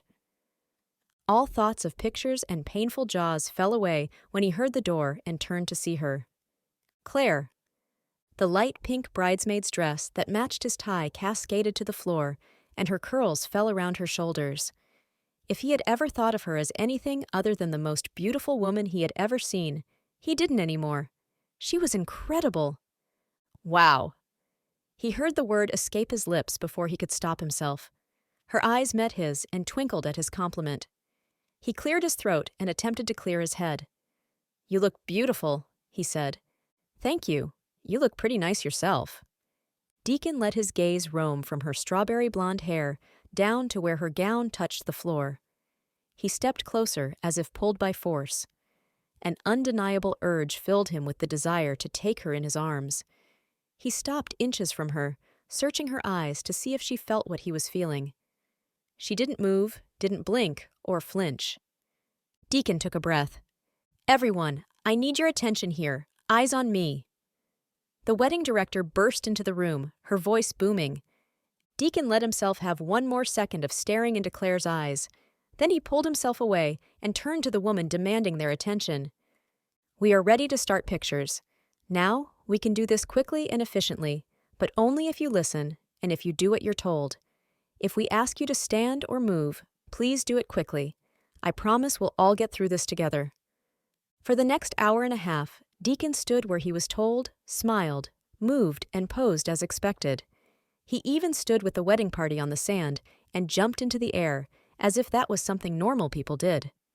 The spot for the ceremony was set up as planned. White chairs lined either side, leading to an archway decorated with greenery and flowers. Deacon couldn't name any of the flowers, but they looked nice for a wedding. He barely saw Claire. They did separate pictures with the bridesmaids and groomsmen, and every picture of the whole wedding party had her on the complete opposite side of him. When he did catch a glimpse of her, he felt his heart skip a beat. What was this? He wasn't supposed to be thinking about her that way. Not Claire Palmer, not the little girl who had fallen at the kickball game, and not the younger sister of the girl he had dated. No, he wasn't supposed to feel this way. But he did, and he liked it. When the photographer finally told the rest of the wedding party that she was done with them and only needed the bride and groom, the wedding director told them they could go to the lounge where there were food and snacks. "But be careful not to ruin your clothes. We have 45 minutes until the ceremony." Deacon made his way in, walking with the other groomsmen. One of the guys said he never knew you could take so many pictures. Another said when he got married, he planned to elope to the courthouse. Deacon chuckled, but kept his thoughts to himself. They didn't want to hear how he would be knee-deep in the wedding planning and want to be part of all the decisions if he was given the chance. In the lounge, a table was filled with water bottles, cheese, deli meat, crackers, fruit, and cookies. Deacon looked past it and saw Claire sitting on the other side of the room with a couple of the bridesmaids. They seemed to be getting along. Maybe Claire was making friends. He left her to it and filled a plate for himself. He took a seat with the other guys and settled in to wait until time for the ceremony. The men talked about work and other guy stuff. Deacon tried to tune into the conversation, but he found himself distracted. He looked over just in time to catch Claire's eye.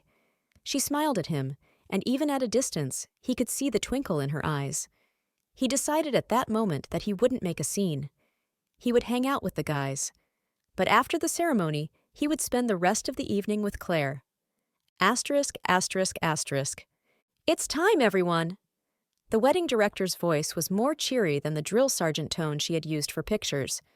"Line up in the order we practiced. The groom is already in place, and I'll collect the bride from the bridal room. Line up, but don't exit the door until I give the signal." Claire moved toward the door with the other bridesmaids. They each took their spot next to their groomsmen.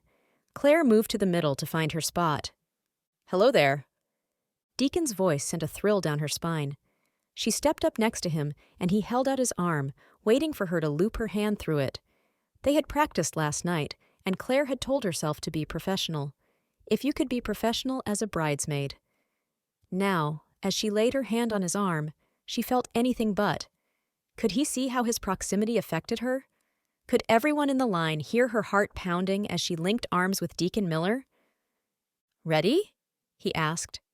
She swallowed to push down the nerves and nodded, since she didn't trust her voice. "Just hold on to me. I've got you." Claire looked up and locked eyes with him. Who was this man she was walking next to? It wasn't the same boy she had known when they were kids, and it definitely wasn't the enemy she had made him out to be. No, this was a man she wanted to know, one she just might like. The wedding director gave the signal, and one by one the attendants walked through the door, down the walkway, and onto the sand. Claire felt like she was floating as they made their way down the aisle. When Deacon released her hand and she turned to walk to her spot, she immediately missed his touch. She wasn't sure she heard much of the ceremony, but she smiled and watched and cheered when they were announced as Mr. and Mrs. Joel Roberts. Claire took a deep breath when she met Deacon in the middle of the aisle, and they walked together. When they made it to the door, he turned and winked at her. "We made it through that part. Now all that's left is the party." Chapter 11. Claire sat watching the reception. The bride and groom were moving around the room chatting with family members, and some of the attendants were on the dance floor. But Claire watched. How many weddings had she been to where she felt like she was on the outside looking in? Watching the joy and happiness of another couple, wondering if she would ever have her own special day. "Want a piece of cake?" Deacon held out a plate as he sat down next to her. She smiled. "Of course, you have to eat the cake. Right? It's delicious." "Yes, but I mean you have to eat it. It's bad luck if you don't eat the cake at a wedding." "Oh, really? I've never heard of that. Do you have to eat the bride's cake or the groom's cake, or both?" Claire pressed her lips together in a grin. "Both." "Sounds good to me," Deacon said. "Here, hold this. I'll go get some of the groom's cake, too. I think it's cheesecake." Claire watched him go and return with 2 cake plates in his hand. She held up the 2 plates. "Where are we going to put all of this?" Deacon shrugged. "We'll make it work." He sat and put 1 plate in his lap and 1 in her lap. Then he took 1 from her hand. "See, no problem." They fell silent as they enjoyed both pieces of cake. Claire enjoyed each bite with 0 guilt. When Deacon finished, he brushed his hands off and stacked up the plates. "Come on," he said. "Let's dance." Claire's eyes grew wide when he grabbed her hand and pulled her toward the dance floor. "Oh, I'm really not a dancer," she protested. "That's fine. No one is watching you. It will be fun." Deacon seemed to be the one having fun. He moved effortlessly to the beat of the music. Claire clapped along, but didn't feel comfortable enough to let loose. It would be too easy to lose her footing and make a spectacle of herself on the dance floor. When the upbeat song ended and another song started, Claire's breath caught in her throat. A slow song. Deacon met her eyes and held out his hand to her. She couldn't resist that look, and she didn't want to. Her heart pounded at double its normal speed as she placed her hand in his and stepped close. When he put his hand to the small of her back, it felt natural, as if this was where she was always supposed to be. She kept her eyes on his, wishing she could read his thoughts. Was he enjoying this? Did he still want to just be friends? Was he thinking of all the time they had wasted not being this close? "Claire?" he asked, his voice low. "Yes?" "Are you all right?" "Of course. Why do you ask?" Did she look unhappy? "I just can't read your expression." "I was just thinking." "Good things?" She smiled. "Yes, good things." "I was just thinking that I'm happy to be here right now." "Really?" Claire asked, keeping her eyes on his. He nodded. "I didn't expect to be this happy here. Don't get me wrong, I'm thrilled for Sarah and Joel, and I came here to celebrate them. I just didn't expect to have such a good time, and I don't want it to end just yet." "Me neither." She closed her eyes and touched her cheek to his. Being that close, she could smell his cologne and feel him breathing. He tightened his hold on her, and she felt safe and wanted. When was the last time she had felt like that? "Do you think that when we get home, that we could—" Deacon's voice dropped off, and he cleared his throat. "I mean, could we be more than friends? Is there a chance we could make this work?" Claire sighed. Her insides warred from one answer to the other. I want to say yes. Deacon pushed back to look her in the face. Then say yes. Don't think about it. Let's not complicate it. Not complicated? It's already complicated. What would my family say? He dropped his gaze. I guess they hate me, right? Claire cringed. Pretty much. How do we change that? I don't know. We would have to tell them the truth about you and Piper, or Piper would have to. Do you think she would do that? Claire tilted her head and scrunched her eyebrows. Have you met her? She's pretty stubborn. And if I'm the one to tell everybody, I'm not sure what they'll believe. I don't want to cause a fight with your sisters. Claire took a deep breath. The thought of fighting with her sisters caused her pain. But the thought of not seeing what could happen with Deacon nearly broke her heart. Even if we don't, whatever, my family needs to know the truth. But if we want to spend time together without drama, I think we need to keep it under wraps for a while. Okay, I can understand that. I don't really like it, but if it's the only way we can date, then that's what we'll do. Date? Claire repeated with a grin. The word felt nice to say. He smiled too. Yes, Claire, I would like to date you. Her heart skipped a beat to hear him say it. She wrinkled her nose. Are you sure about that? I've had some pretty disastrous experiences in the dating world, and I promise it's not them, it's me. That's all right. It's in the past, and besides, that was with other people. You've never dated me before. Oh, right. I forgot, Putt-Putt Champion. You should be a pro at dating an awkward, clumsy, hot mess. Deacon stopped swaying to the music. They were off to the side, away from other people. He looked her in the eye and never wavered. I'm light on my feet, so I'll take whatever you throw at me. But I would never think of it that way. If you give me the honor of spending time with you, I will only think of dating the beautiful, funny, courageous woman I've come to know. Claire's heart pounding echoed in her ears and drowned out the music.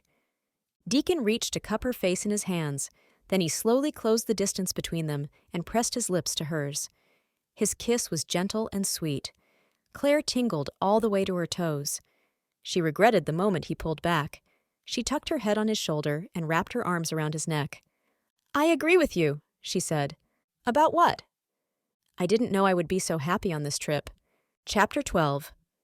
Claire's stomach dipped as the plane landed in Tennessee, but not with the same feeling she'd had when she landed in Florida. A smile played at her lips now, just like it had the entire flight home. Thoughts of Deacon did that to her. How had things changed so much in the last 4 days?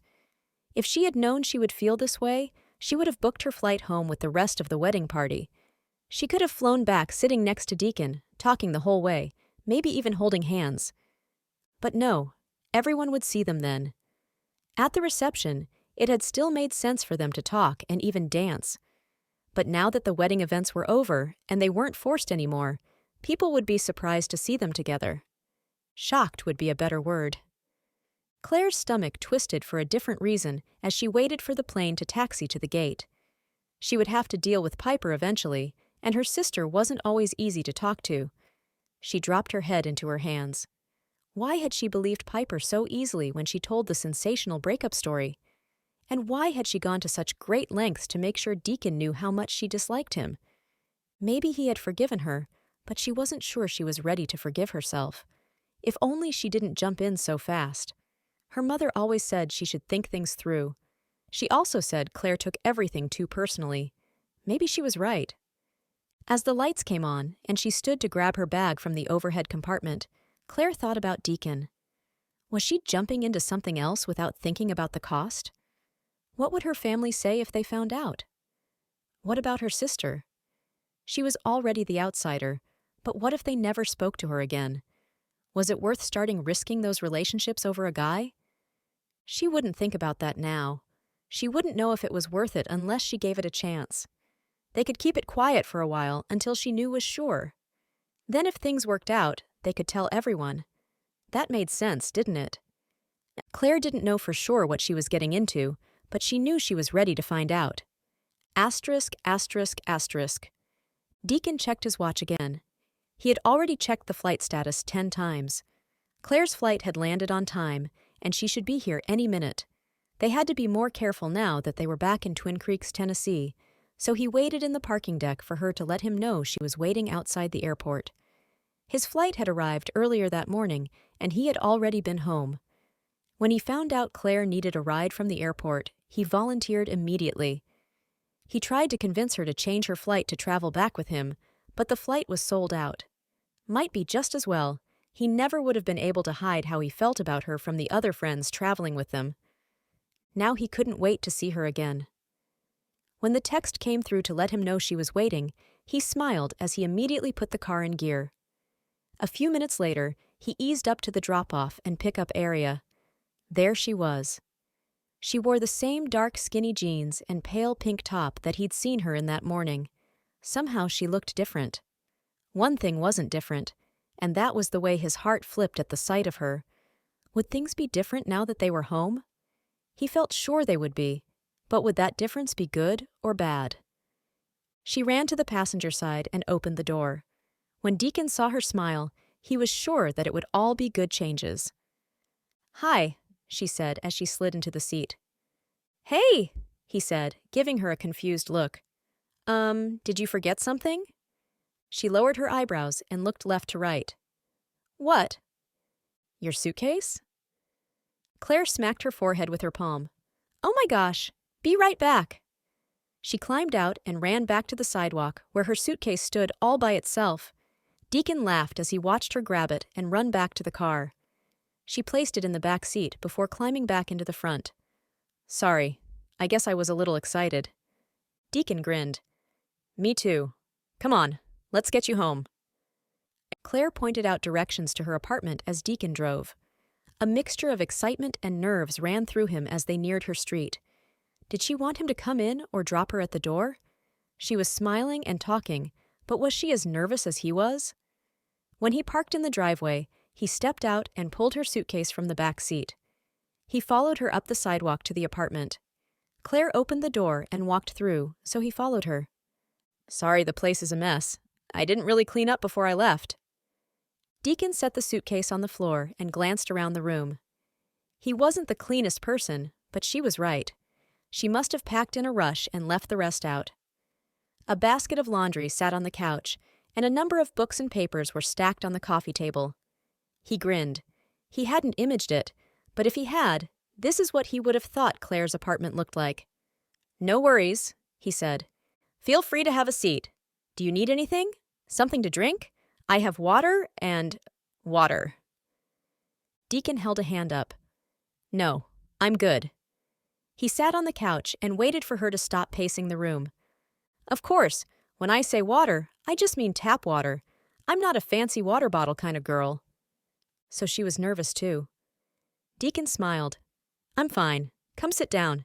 Tell me how your flight was." Claire slowly made her way and gingerly sat on the couch as if she was afraid to get too close to him. "Oh, it was fine. You know, pretty typical. Wear your seatbelt. If the air masks fall, put yours on first. Have some peanuts." "Yeah, sounds about like mine. Except that Ethan snored most of the way back." "Oh, that stinks. I sat next to an old lady who was knitting the whole time. I think she made a whole blanket before we landed. It was pretty impressive." "Do you knit or sew?" Claire busted out a laugh. "No way. My mom tried to teach me to sew when I was little. I'm pretty sure she gave up because of the amount of blood on the fabric from poking myself with the needle." "I guess you like to read more than do crafty stuff." He gestured to the coffee table, piled with books. She nodded. "I do like to read. I read a lot for pleasure, but most of these are books for school. You know that whole being an English teacher thing means I have to read a lot of assigned books." "So you're saying you have a lot of homework?" She giggled. "Yes, it's unfortunate, isn't it? All that time in school, and now I work in a job where I still have homework." "Do you teach the same books every year?" "Some of them, yes." "So haven't you read them before?" "Yes, but I still feel like I need a refresher before we discuss them in class. And with the classics, I find something new every time I read." Deacon settled back into the couch. "What are you reading now?" "The Great Gatsby." She continued on explaining the major themes. He watched her eyes twinkle as she stepped into talking about books and characters and plot lines. They hadn't talked about books once when they were at the resort, and now he felt guilty that he'd never asked her about something she was obviously so passionate about. "Have you read it?" Claire asked, scooting closer to him in her excitement. "Yeah, in high school." "Did you like it?" Deacon grinned. "Honestly, I don't remember. Maybe I should read it again." "Definitely." Her eyes met his, and Deacon forgot everything else in the room. The only thing he knew was that he wanted to be here with her. "Definitely." Claire inched closer to him, as if she wasn't worried about being too close or awkward anymore. Deacon reached for her and pulled her into his arms. His lips met hers. He kissed her gently, but with confidence. She fit into his embrace effortlessly, and as his lips moved with hers, he wanted to draw her closer and closer. He moved his hands to her face and tangled his fingers in her hair. Her hands were on his chest, and he knew she must feel his heart pounding. He hated to stop, but he leaned back and touched his nose to hers. As he twirled a curl between his fingers, he said, "Well, whatever else happens between us, at least we know that part is good." Claire stared into his eyes. "Yes, very good." Chapter 13. Monday morning, Claire headed out her front door dressed in her typical teacher's wardrobe. Somehow, she had already managed to spill several drops of coffee on her pants, but it was too late to change. She had overslept this morning. She blamed it on staying up too late talking to Deacon on the phone. How had she never known he could be so interesting to talk to? He had offered to take her to dinner, but she wasn't ready to be seen in public with him. In a town this small, word could get back to her family in no time. Her phone dinged as she slid into her car, and she looked at the text. "Have a great day at work. Can't wait to see you later." She couldn't help the smile. In fact, she was certain she had smiled all night in her sleep. Her jaw even hurt, but she wouldn't complain. She would go to work, enjoy the time with her students, and look forward to seeing the adorable man who was bringing her tacos for dinner. What more could she possibly want? Claire parked in the faculty parking lot at the private Christian school where she taught and threw her bag over her shoulder. She carried her coffee in one hand as she moved with purpose toward the building. "Hey, stranger," a familiar voice called. She turned to see her friend. "Hey, Michaela." She smiled, then furrowed her eyebrows. "What do you mean, stranger?" Michaela laughed. Her stepdaughter, Nora, followed along behind her. "I'm just teasing," Michaela said. "But I haven't heard from you in days. All I got was that one call from your trip, and then nothing. I wasn't even sure you made it home." "Oh, I'm sorry. We were very busy the whole weekend. Sarah had events planned for every moment. I got back yesterday, but I was just trying to get settled." She left out that she had barely thought of another human being besides Deacon for the past 48 hours. Michaela smiled. "It's perfectly fine. I'm glad you're back, but of course you were busy. Let's catch up later, though. I want to hear all about your trip." Claire smiled and nodded. Sure thing. Could she tell Michaela everything about her trip? Would she keep her secret? Surely she would. Michaela had been a close friend since she started teaching at Heritage Academy, and Michaela had her own share of secrets that she had shared with Claire. Yes, she should tell her. Besides, it would be nice to share her excitement with someone. The school day flew by as Claire taught. She had never found The Great Gatsby to be her favorite read of the year, but today she couldn't keep from smiling, and everything seemed more interesting. She could hardly believe it when the final bell rang. After her students filed out, she quickly straightened her desk and grabbed her bag. She made her way down the hall to Michaela's classroom. Her first graders were still getting out the door, and Michaela was trying to rush them down the hallway. Phew! Michaela made a show of pretending to wipe her forehead. Is it just me? Or was everyone extra energetic today? Claire laughed. If energetic is a nice way to say wild and crazy. She pointed down the hallway. Then yes, for your class it seems like it. Michaela looped her arm through Claire's. Come on in, I've got to gather up my stuff.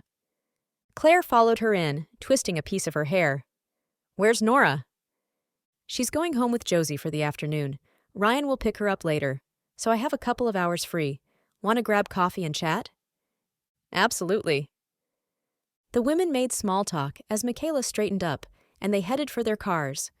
Claire wanted to make sure she had her full attention when she spilled the beans, and she needed Michaela to be sitting down when she told her she was dating her sister's ex-boyfriend, who she'd hated for years. "See you in a minute," Claire said as they climbed into their separate cars. There was a coffee shop only a few minutes away from the school. It wasn't long before the friends had ordered lattes and sat tucked away in the back corner. Claire made a beeline for the booth. She needed to be sure no one would hear their conversation. "So, tell me about your trip," Michaela said. "How was the wedding?" "It was beautiful. Sarah is meticulous and it showed. Every detail was perfect. And a beach wedding? Honestly, I never thought that was very practical, but the resort handled everything for the ceremony and it was lovely." "That sounds nice. How did things end up with Deacon?" Michaela gave her a wide-eyed look. "All I know is you didn't kill each other." Claire laughed. "Well, you know he didn't kill me. Have you seen him lately?" Michaela laughed. "I guess not. So did you push him into the ocean?" "No, but I did send him to the emergency room." Michaela gasped and choked on her coffee. "What?" she yelled, grabbing a napkin.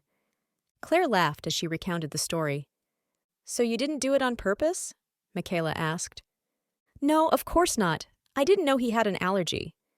"Okay." Michaela held her hands up. "Just checking." Claire stared down at her coffee cup and fiddled with the lid.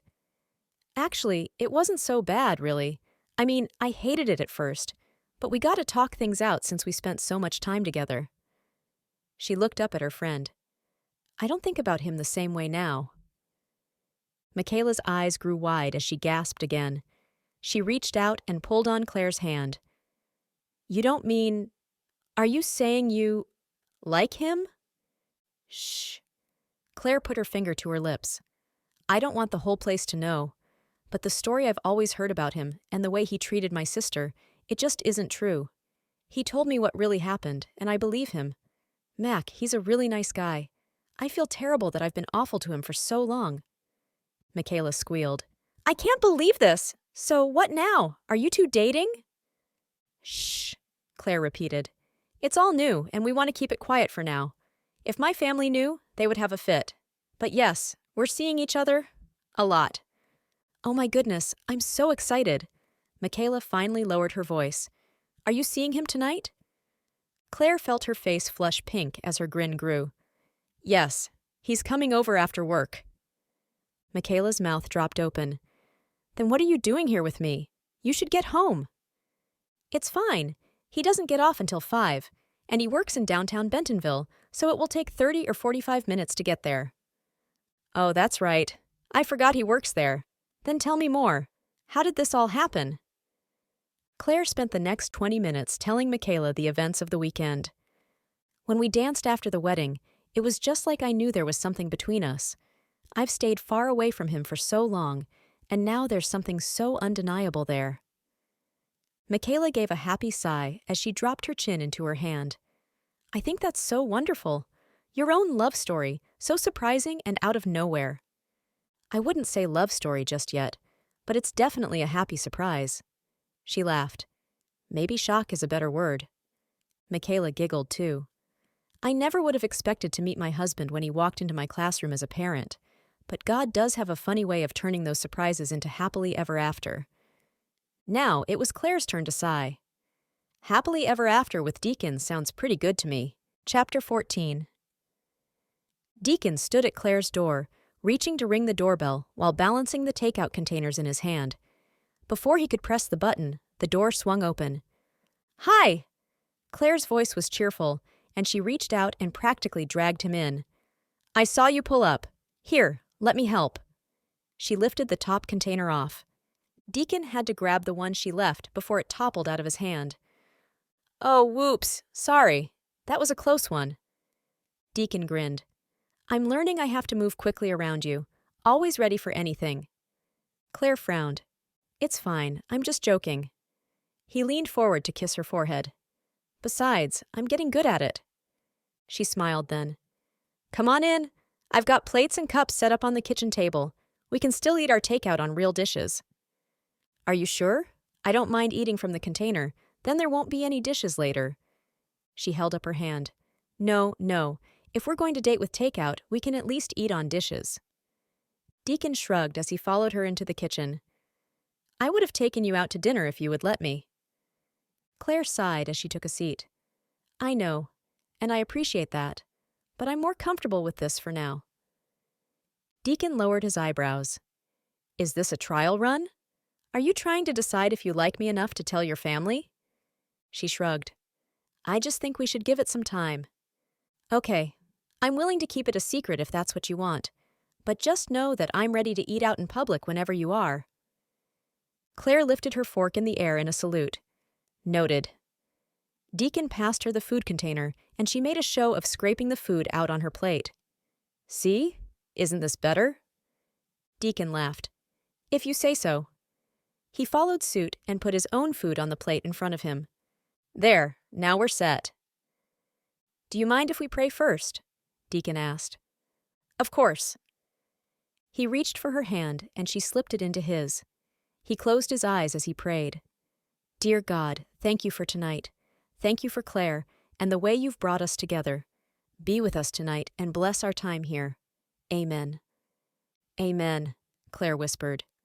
Deacon reached for his fork and dug in. If we've got to have takeout, this is definitely my favorite place. I haven't had it before. Really? It's not far from my work. Maybe you could meet me there sometime. You know, since it's not technically in Twin Creeks. Claire shrugged. Maybe. She took a bite. This is good, though. So, how did you end up working in Bentonville? I've been there since I graduated from college. There aren't a lot of jobs for computer programmers in town. I looked here, but I knew that if I got a starter job, there wouldn't be much room for growth. I wanted to work with a company I could stay with and grow in my career. That's smart, Claire said. I could have survived on a smaller salary as a single guy, but I wanted to be able to support a family one day. It was a big part of my job decision. He tugged the collar of his shirt as he finished speaking. Was that getting too serious? He had promised himself he wouldn't go too fast with Claire. He's made that mistake too many times, and he was determined not to do it again. She was too important for that. But as he watched her face, she didn't seem scared or put off by him talking about having a family. That's very responsible of you. She laughed. I don't know that I was thinking ahead much. I just wanted to get a job when I got out of school. You've done well for yourself. Heritage is a great place. Did you start there? She nodded. I was lucky, I guess. The principal knew my parents, so she told them there was an opening before I graduated. I applied that spring. The interview process was very thorough. Honestly, I'm shocked I made it through without saying something stupid. But I managed to convince them I would make a good English teacher, and I've been there ever since. I'm sure you were great during the process. Anybody can tell you're passionate about what you teach. That's really the most important quality for a teacher. It's not about being perfect. It's about teaching what you love and helping your students love it too. Is that why you became a computer programmer? Absolutely. I took a computer class in junior high, and Mr. Jameson made me love it. He talked about computers and technology like they were the best thing on the planet. I took a class from him too. Claire scrunched her face. I don't think he liked me very much. That may have been because I spilled water on my keyboard the first day of class. Deacon almost spit out his water. He managed to swallow before he spoke. That was you? His eyes danced with laughter. I heard about that. Claire put her hand over her face. Great. My clumsiness is known to everyone. Deacon took her hand and pulled it down. Well, I never knew it was you. But Mr. Jameson told me about it in the lab. I helped out that year, so I worked with him on that machine after the spill. I don't think he told anyone else. Oh, well, that's a little better. Right. He didn't tell me who it was because he didn't want to embarrass you. Deacon lifted her hand to his lips and kissed it. If I had known, I would have done the same. It was just an accident. Yes, but those happen to me a lot. Deacon shrugged. I told you. I'm just learning to move fast. Claire? He waited until she looked him in the eyes. It's not a character flaw. It's just an accident. I'm not afraid. She smiled at him. Thanks, but just the same, you should probably keep your computers at a safe distance. He winked at her. I promise. Asterisk, asterisk, asterisk. Later that night, Claire lay in bed replaying the events of the evening in her mind. The fun conversation at dinner, watching a movie sitting close on the couch, and talking the whole time instead of paying attention. The goodnight kiss that just couldn't last long enough. A smile played at her lips as she stared at the ceiling. She hated for him to go, but Deacon said they should get some sleep since they both had to work the next day. Now she couldn't fall asleep no matter how hard she tried. It was all too exciting. Her phone buzzed and she grabbed it off her bedside table. The text read, "You awake?" Without a pause, she hit the button to call the man who had captured her thoughts. "Hey," he answered, not sounding the least bit tired. "I didn't wake you, did I?" "No, I'm awake. I just had a thought, and I wanted to ask you if you were still up." "Okay, what is it?" "Would you go to lunch with me on Saturday?" "Deacon," Claire whined. "We've been over this." "I know, but let me explain. I thought we could go for a drive. There's a place in Liberty Hill that I'd like to take you." Claire's eyes grew wide. "That's like an hour away." "Exactly." "Oh, right." Claire nodded in understanding. "That sounds like a great idea." "Great, it's a date." "A date," she repeated. "A real date." "An entire day date. Think you're up for it?" "Nothing would make me happier." Saturday morning, Claire was up before the sun. She usually liked to sleep in on the weekend, but today was different. Today, she was going to be with Deacon for the whole day, and she wouldn't dare miss a minute of it. Still, he wouldn't be there for a while, so she had time to shower, dress, and then sit and do nothing. Finally, she decided she could spend her extra time cleaning up her apartment. She tried to straighten up a little on Saturday, and it was Saturday after all. Only a few minutes into her task, she heard a knock at the door. She smiled as she moved to answer it. Deacon must have gotten up early, too. She swung the door open, ready to greet him. Her mouth dropped open when she saw someone else standing there. "Hey, sis!" Piper barely spoke the words before giving Claire a quick hug and moving into the room. Hey, what are you doing here?" Claire tried to stay calm, but her palms were sweaty and her heart threatened to pound out of her chest. Piper parked herself on the couch and raised one eyebrow. "What kind of greeting is that?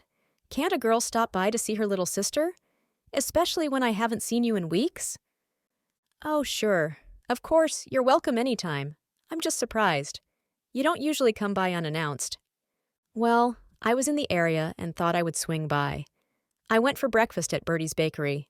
I ran into Brooke." "Oh?" Claire tried to keep a straight face and pretend that meant nothing to her. "Yes, she said the wedding was nice." "It was. Sarah planned a really lovely ceremony and a fun weekend for everyone."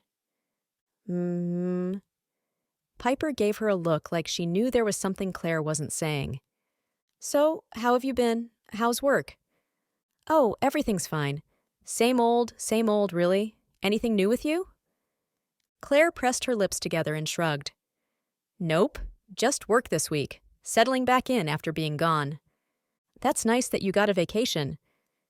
"It wasn't exactly a vacation, but it was nice to have a change of scenery." Piper stared again, waiting. Claire held her eye contact, but didn't say anything. Finally, Piper could take it no longer. "I heard you were partnered with Deacon for the ceremony." Claire nodded and kept her face as calm as possible. "Yep, that's true." Piper flung her arms in the air. "Why didn't you tell me that?" "I didn't know if you wanted to hear it." "You're paired up with my ex-boyfriend for an entire weekend, and you don't think I want to hear about it?" Claire felt her cheeks burn as anger rose up within her. "I think the important part is X, so you don't have to know everything about him." "But you're my sister." Piper pressed her hand to her chest as if she was wounded. Claire's anger switched to a tiny bit of guilt. "I know. I just didn't think you would want to hear about it." "Was it awful? I can't imagine what that would be like. Did he boss you around the whole time? You know he likes to be in charge." Piper tipped her chin up in the air. Claire swallowed and told herself to tell the truth. "Actually, I thought it would be. You know I've hated him for a long time on your behalf, but it wasn't so bad. He actually seems like a nice guy. Piper scoffed. That's what he wants you to think. That was the last straw. Before she could stop herself, the words tumbled from her mouth. Piper, I know the truth. You can stop pretending. Piper recoiled from her. What do you mean? About the breakup. I know it didn't happen like you told us. What? Of course it did. Come on, Piper. It was years ago. Are you really going to keep holding on to a story that isn't even true? It wasn't all his fault, was it? Piper dropped her gaze to the couch. She seemed to ponder, as if she needed to think hard about the truth. Maybe she had told the lie for so long, she had started to believe it herself. When she finally looked up, there was pain in her eyes. I guess he told you everything. Claire nodded. I would like to hear it from you. Piper sniffed. It's true. He found me in the room with another guy. He stormed out and I chased after him. I regretted it immediately. Deacon was a nice guy. He liked to make plans without asking my opinion, and he wanted to talk about the future all the time. I just wasn't sure I was ready for the serious relationship he wanted. So I took a chance, and it was a mistake. I ran after him and begged him to forgive me. When I said he broke up with me, that was true. And when I said he broke my heart, that was true too. I may have embellished that it was out of nowhere and left out that it was completely my fault. But in all these years, you never wanted to tell us the truth? Piper stood and paced the room. How could I? I would have to tell you I was caught kissing another boy while my boyfriend was on his way to see me. I was so embarrassed. And Deacon said he wouldn't tell, so I didn't think I had to either. She sighed as she sat back down and rolled her eyes. I guess he changed his mind about that. He kept the secret for years. Maybe he decided the statute of limitations was up. But really, Piper, I don't think he was trying to make you look bad. He was tired of being the bad guy when he did nothing wrong. I know. I shouldn't have let him do that anyway. But I was upset, and I went with it. Even though I knew I messed up, I was still hurt that he wouldn't forgive me. I think he forgave you a long time ago, but that doesn't mean he wanted to get back together. I know.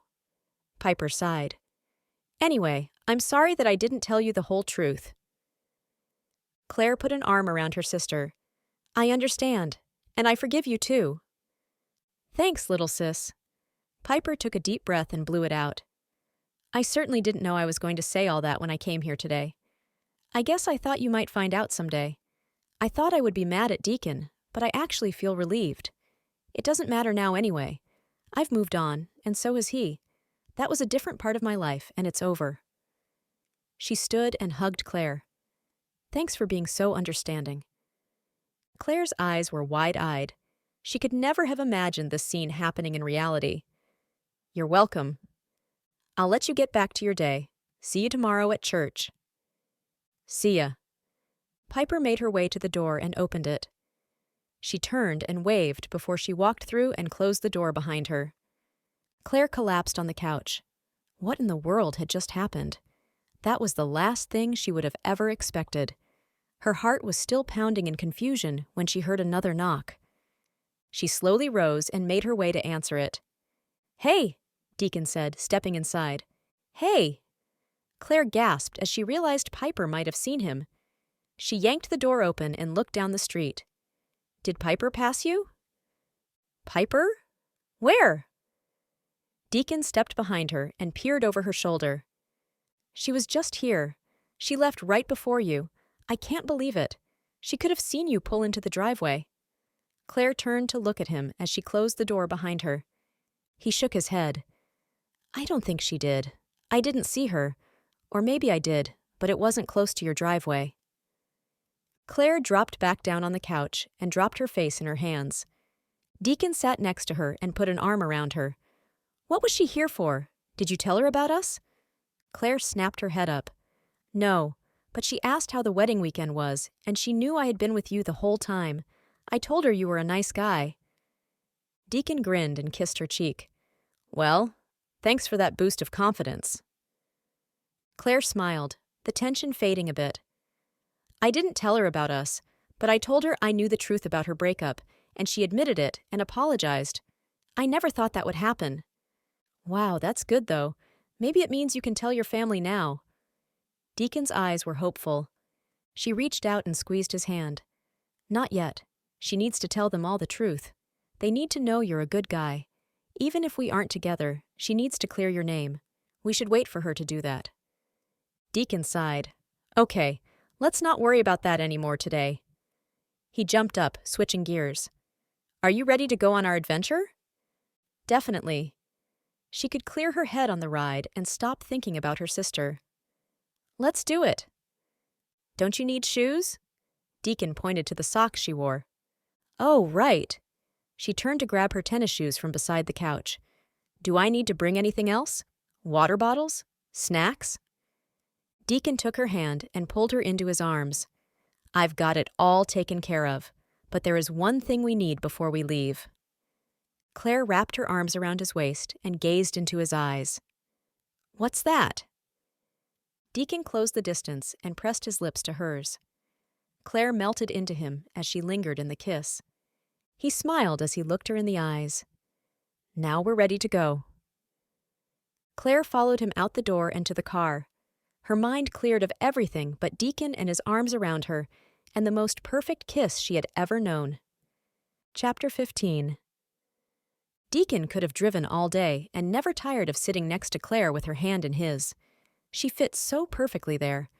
He tried to keep his focus on the road, but it was hard to keep from staring at her, with her curls framing her face and cascading down her shoulders. She was comfortable in the passenger seat as she played songs from his phone as their background music. An hour and a half away from her apartment, they reached their destination. It was further than he normally would have driven for a date, but he didn't mind. It was thrilling to spend an entire day with her alone. Here we are. Deacon pulled into the state park and found a spot to park. Claire climbed out and turned in circles. Wow, this is beautiful. I can't believe I've never been here before. I can't either. We came here all the time when I was a kid. It was one of our favorite family spots. That sounds fun. We were more of a go to the beach for a week kind of family. We didn't do a lot of day trips. My dad preferred day trips, or just a couple of days. Running his own business usually meant he didn't like to take too many days off. So we would go for a long weekend, or just do something a couple of hours away. Claire nodded. That makes sense. Do you take vacations on your own now? Deacon laughed. Not really. You would think I would, being single and having plenty of days off to take. But it never seemed like a lot of fun to me to go on trips by myself. I know what you mean. I have the whole summer off, plus vacation days. She shrugged. I never go anywhere. I've been thinking I should, though. You know, there are plenty of places I want to see. I just haven't made the time or plans to go and see them. Deacon nodded. There are lots of places I'd like to see, too. Come on. He reached out and took her hand as they began to walk. Right now, I'd like to see the waterfall that's down this path. Claire fell in step next to him. I remember knowing you in high school, but I don't remember what you were involved in. Did you play sports? He scratched the back of his head. A little. I played baseball and basketball. I wasn't great, but I liked being part of the team. That's how I became friends with Joel and Ethan and Owen. Oh, I didn't know that. I'm sure you weren't that bad, though. You have to try out for the team, right? Yeah, I was good enough, but not a standout. When I was a kid, I wanted to try out all the sports. I would play something different every season. My older sister started out with dance and never wavered from it, but not me. I just wanted to see what was out there. That's how I was too. My sisters did piano and dance and gymnastics, but they mostly stuck with one thing. I tried dance. That was a disaster. Gymnastics I never even tried. I knew I wasn't coordinated enough to stay on a balance beam, so I played some soccer, tried out softball, did a season of tennis, but sports were never my strong point. Deacon squeezed her hand. What would you say is your strong point now?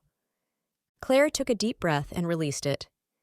In high school, I would have said I didn't have one. I wasn't in choir or theater or great at sports, but I joined the newspaper and the yearbook staff, and that's when I fell in love with writing. And writing led me to reading more. I read that if you want to be a good writer, you should read lots of books.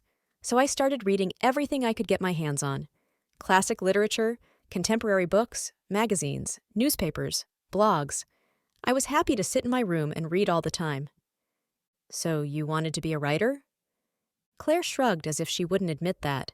Then she sighed and nodded. Yes, I did. What have you written? Nothing. Nothing? Really? I started a few stories, but I never did anything with it. I don't know, I guess it was harder than I thought. But you're not giving it up, are you? She shrugged. I haven't thought much about it in a long time. I think you should do it. Really? Of course. Do you have a story you've started that you think you should finish? She scrunched her face. I'm not sure. I would probably start over, but I do have a few ideas. All you need to start is one. What are some of the ideas? Claire shook her head. Oh, no, I can't talk about them. He squeezed her hand. That's fine, but I really think you should do it. She smiled. Thanks, maybe I will. They continued without talking for a few minutes, but the sound of the rushing water filled the silence. The grass-covered trail changed to rocks as they neared the water. A pleasant breeze blew through the trees, making it cool for the spring day. This is my favorite place at the park, Deacon said as they walked to the water's edge. Claire stopped and turned to watch the waterfall, and he stepped behind her and wrapped his arms around her. For the moment, everything seemed perfect. Here they could just be together, no secrets, no hiding, no family to worry about. Deacon wished it was always this way. His heart soared at the thought of being with Claire and letting the world know. For now, he was happy to have this time in his favorite spot. But this is my favorite time I've ever been here in my life. Claire turned to face him. It's nice, but I like this view better. She pressed a quick kiss to his lips. Deacon looked into her eyes. There was more to her than she let most people see. She wasn't just a teacher, just a sister, or just a girl at a wedding. She was energetic and curious and excited about the world around her. He wished she could see herself the way she did. Claire, I don't want you to give up on any of your dreams. Not on traveling or writing or anything else you want to do. Keep going, and go for what God is telling you He has planned for you. She looked back at him with hope in her eyes. It was a look he hadn't seen before, and he would do anything in his power to keep her looking that hopeful and happy. Asterisk, asterisk, asterisk. Claire happily gazed over at Deacon as they enjoyed their dinner. They sat outside at a restaurant grill, and they each had a burger, fries, and a milkshake. She couldn't stop thinking about his words from earlier. She had dreamed of writing for a long time, and travel was a more recent dream. But being with someone who made her as happy as he did? She'd dreamed of that her entire life. What if she could have it all? Travel, write, and spend her life with him. Just the tiniest bit, she started to let herself imagine what that would be like. She hoped it would be like today. Adventure, good conversation, and walking hand in hand the whole way. How's your burger? Deacon asked, interrupting her thoughts. It's delicious. Just like you said, it's the best burger I've ever had. She grinned. But that might have something to do with the company. So you think I'm good company, huh? She nodded. No one else I would rather be here with. Chapter 16. Deacon walked into his apartment that night with a smile on his face. He didn't know when he had enjoyed himself so much. Being with Claire had been perfect. So perfect that he was thinking about the future. What would it be like to be married and spend every day together? Of course, every day couldn't be a trip. They would have to work and be responsible and all that. But what if they could do life together? Deacon knew he wasn't like other guys. No one he knew thought about things like their wedding and planning a proposal all the time. But he did. Now he could imagine just what kind of proposal would be perfect for Claire. He sank into the chair in his living room and smacked himself on the head. Slow down, dude, he said out loud. Haven't you learned anything from the past? If you get all serious right off the bat, you're going to scare her away. He would have to calm down if he wanted this thing to last, and he definitely wanted it to last. God, he prayed, help me. You know I always jump straight in the deep end without thinking. I don't want to do that this time. Help me to move slow and go at a pace that's right for me and Claire. God, I like her. I really, really like her, and I want to be with her. but I don't want to scare her." Deacon determined then to take it slow. He was desperate to reach for his phone and call her to talk for another hour before he went to sleep. But he stopped himself. He showered and climbed into bed with thoughts of Claire on his mind. It might kill him to not let his thoughts turn serious right now. At least if he went to sleep, maybe he could dream about her. There was no rule against that. Asterisk, asterisk, asterisk. After church on Sunday, Claire drove to her parents' house in her. It was a tradition to eat lunch together as a family after church. She pressed her lips together in a frown, thinking about her sisters being there with their husbands and kids. If only she could have Deacon there with her today. But she couldn't imagine the drama that would cause. It had been hard enough to not talk to Deacon at church, but she'd done it.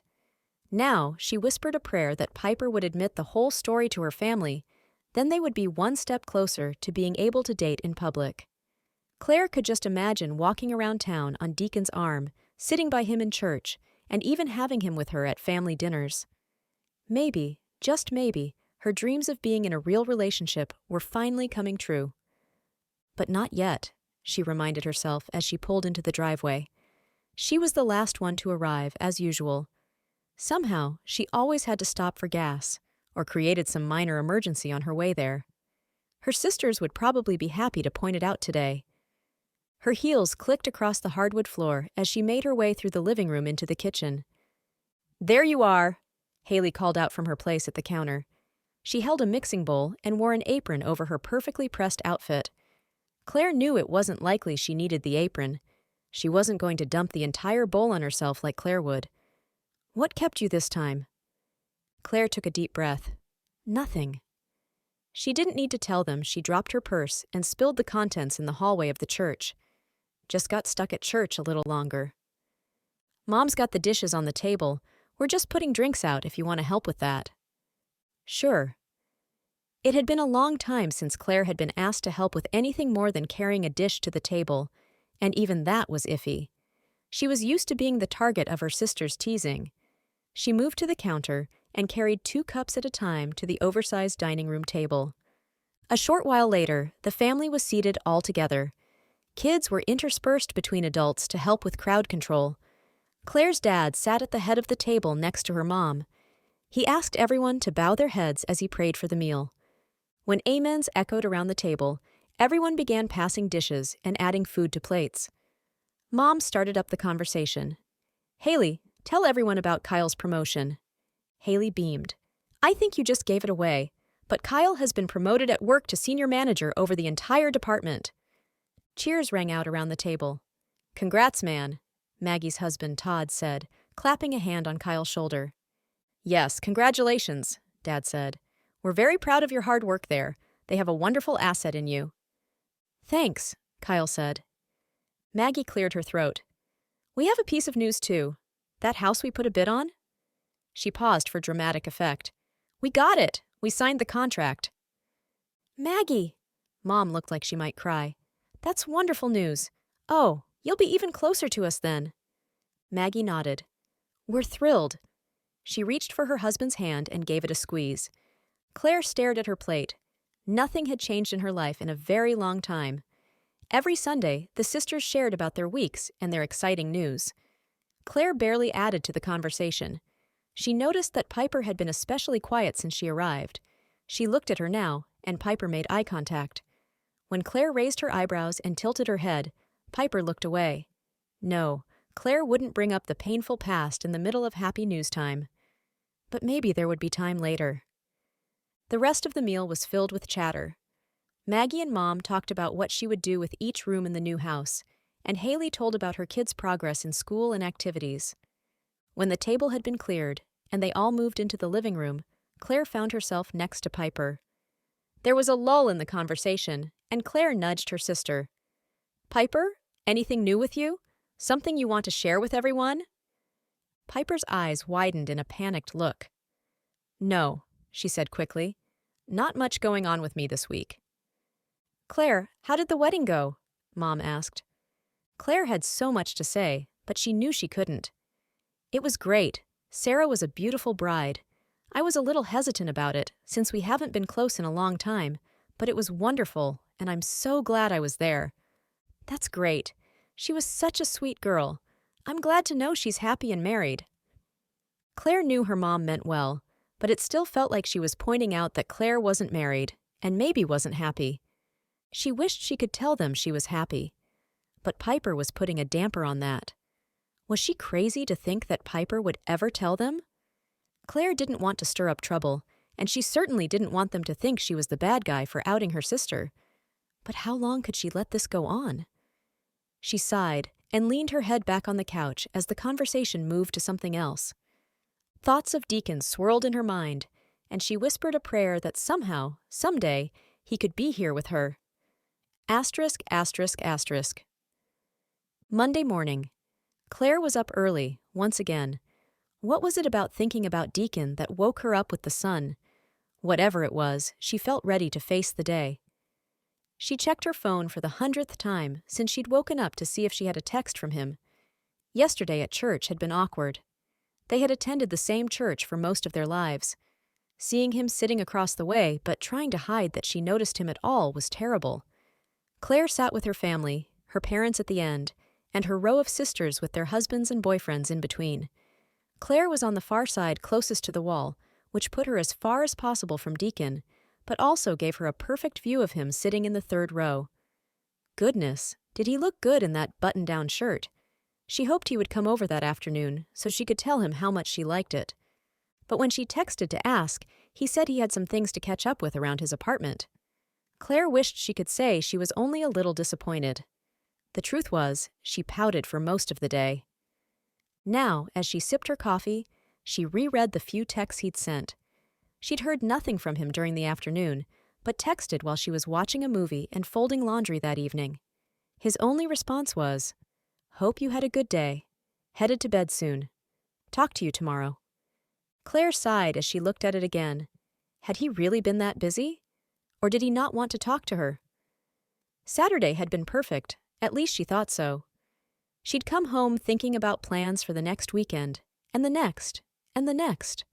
Of course they wouldn't talk to each other at church. That was her idea after all. But had she said or done something that made him take a step back? She had run over the events of the day again and again in her mind, trying to think of something until she made herself crazy. "Enough," she said, setting her coffee down with enough force to cause it to spill over the edge. "I've got to go to work and focus on my students. I didn't do anything wrong. Maybe he was just busy. I'll talk to him tonight." She bit her lip as she moved to grab her bag. "I hope." Her workday went less than smooth from the moment she walked in. She forgot about the coffee she had spilled on the counter and left it without drinking the rest of the cup. Knowing she needed the caffeine, she ran to the teacher's lounge before her first class.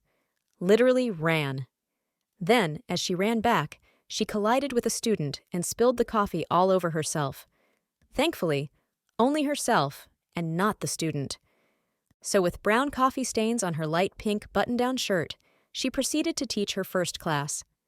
When she knocked a stack of books off her desk in the first 5 minutes, she was ready to call it quits. She whispered a prayer that she would make it through this day as she gathered the books. Somehow she managed to make it to lunch without any other major disasters. As she grabbed her lunch bag and scarfed down her food, she picked up her phone and sent a text to Deacon. Might be the worst day ever. She sent it and wondered if she would hear anything back from him, or if there would be more radio silence. "I'm sorry. Would dinner tonight make it better?" Claire sighed as a smile made its way across her face. He wasn't ignoring her. Everything would be all right. She texted back, "Yes, definitely." Going out? Or still hiding? She bit her lip. Was he bothered by this? Did it hurt his feelings? Maybe that's why he didn't talk to her yesterday after she ignored him at church. She took a deep breath. Your choice. She held in her breath as she waited for a response. "Let's eat at my place. This Monday is kicking my tail. Plus, I wouldn't mind having you all to myself." "Yes!" Claire practically shouted as she raised a fist in the air. She managed to bring it down just in time to catch her lunch container before it toppled to the floor. At least one disaster averted. And now, no matter what the rest of the day held, she could look forward to seeing Deacon tonight. When she made it home that afternoon, she found her cold cup of coffee waiting on the counter. She rolled her eyes, remembering she'd never had a full cup that day. After an early morning, she would need it to make it through the rest of the day. She set about making a cup with her single-serve coffee maker. She used to wonder why these things were so popular. Wasn't it cheaper and more efficient to make a whole pot at once? That was before she lived alone. Now her single serve was all she needed. Maybe one day she would share a pot of coffee with someone. She had time to kill before Deacon would be off work, but she had offered to pick up dinner. She was trying to be nice, but she also knew that meant she could see him sooner. After she finished her coffee, she sat down with her laptop on the couch. Deacon's words came to her. "I think you should do it. You should write a book." Claire tapped her index finger on the keys, mulling over the idea. What if she could do it? What if she just started now and gave it a shot? If it was terrible, she never had to show it to anyone. And she would know if it was terrible. She was a literature teacher, after all. Yes, she could at least try. She opened up a blank document. Several ideas ran through her mind, stories she had been thinking about for years. But one stood out, and she knew that was the one she would start with. She took a deep breath and started typing. She wasn't sure where it was going or how she could get there, but she was going to try. An hour later, she looked up and glanced at the clock. She let out a yelp as she realized she needed to get going. Beginning the story had captured her in a way that she hadn't been able to break free from. She grabbed her keys and phone and ran out the door, dialing the number of the restaurant on her way. Deacon had already texted her to let her know he was home before she picked up the food. So much for seeing him sooner. But she picked up the order and headed to his house. She managed to make it to the door without dropping anything, a small miracle, and rang the doorbell with her elbow. "Hey!" Deacon's face lit up when he opened the door. "Here, let me take that." Claire didn't argue, since she knew the boxes were safer in his hands. "Thanks." "Come on in." Claire followed him inside and closed the door behind them. Deacon made his way to the kitchen with the food, and she glanced around the apartment as she slowly followed. Everything was immaculate. If she had expected to see a messy bachelor's pad, this wasn't it. Had he cleaned up for her? No, he wouldn't have had time to make it this nice before she arrived. The living room was twice as big as hers, and framed photographs of locations from around the world hung on the walls. "Your apartment is nice," she mumbled. "Thanks," he said, coming back into the living room. "I'm not much of a decorator, but it's fine for just me." Claire felt all her insecurities rising to the top once again. If they got serious, would she drive him crazy with her piles of books and laundry? They walked into the kitchen, and Claire's eyes grew wide. For an apartment, it was the nicest kitchen she'd ever seen. The stove and refrigerator looked like professional equipment, a collection of stainless steel pots and pans hung on a rack over the island. "Oh, wow. Do you like to cook?" Deacon nodded. "I do, actually.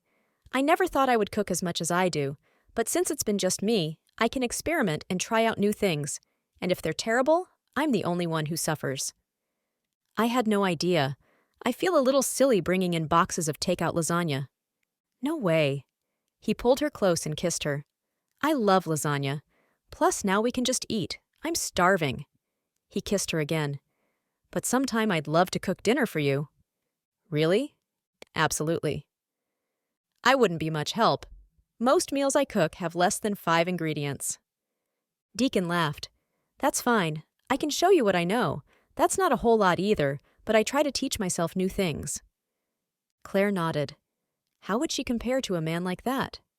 Sure, it would be nice to have him cook dinner for her, but what about the future? Would he want to cook all the time? Or would he be disappointed in the exactly 3 meals she knew how to make? "Let's eat." Deacon carried the food to the table in his dining room.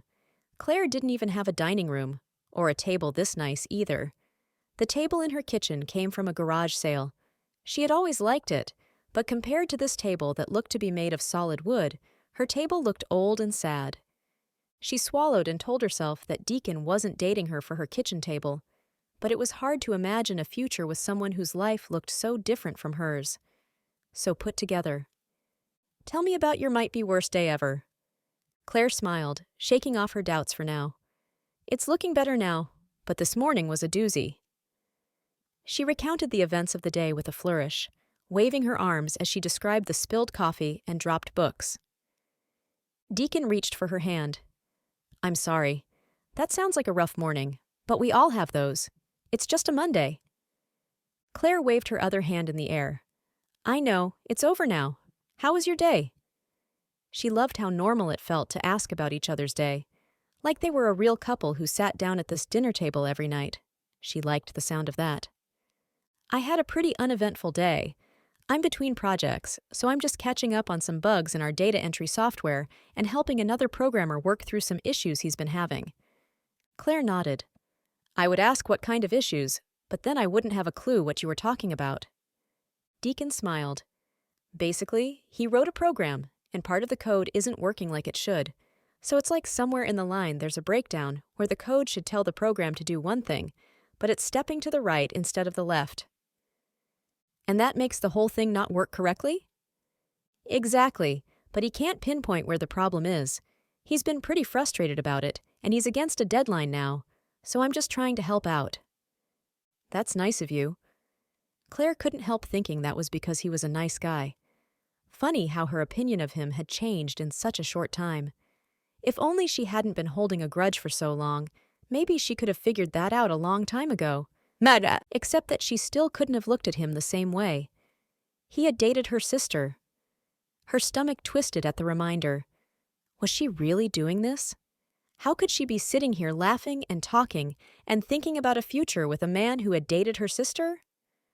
Her family might disown her if they knew. "Hey." Deacon's voice brought her back to the present.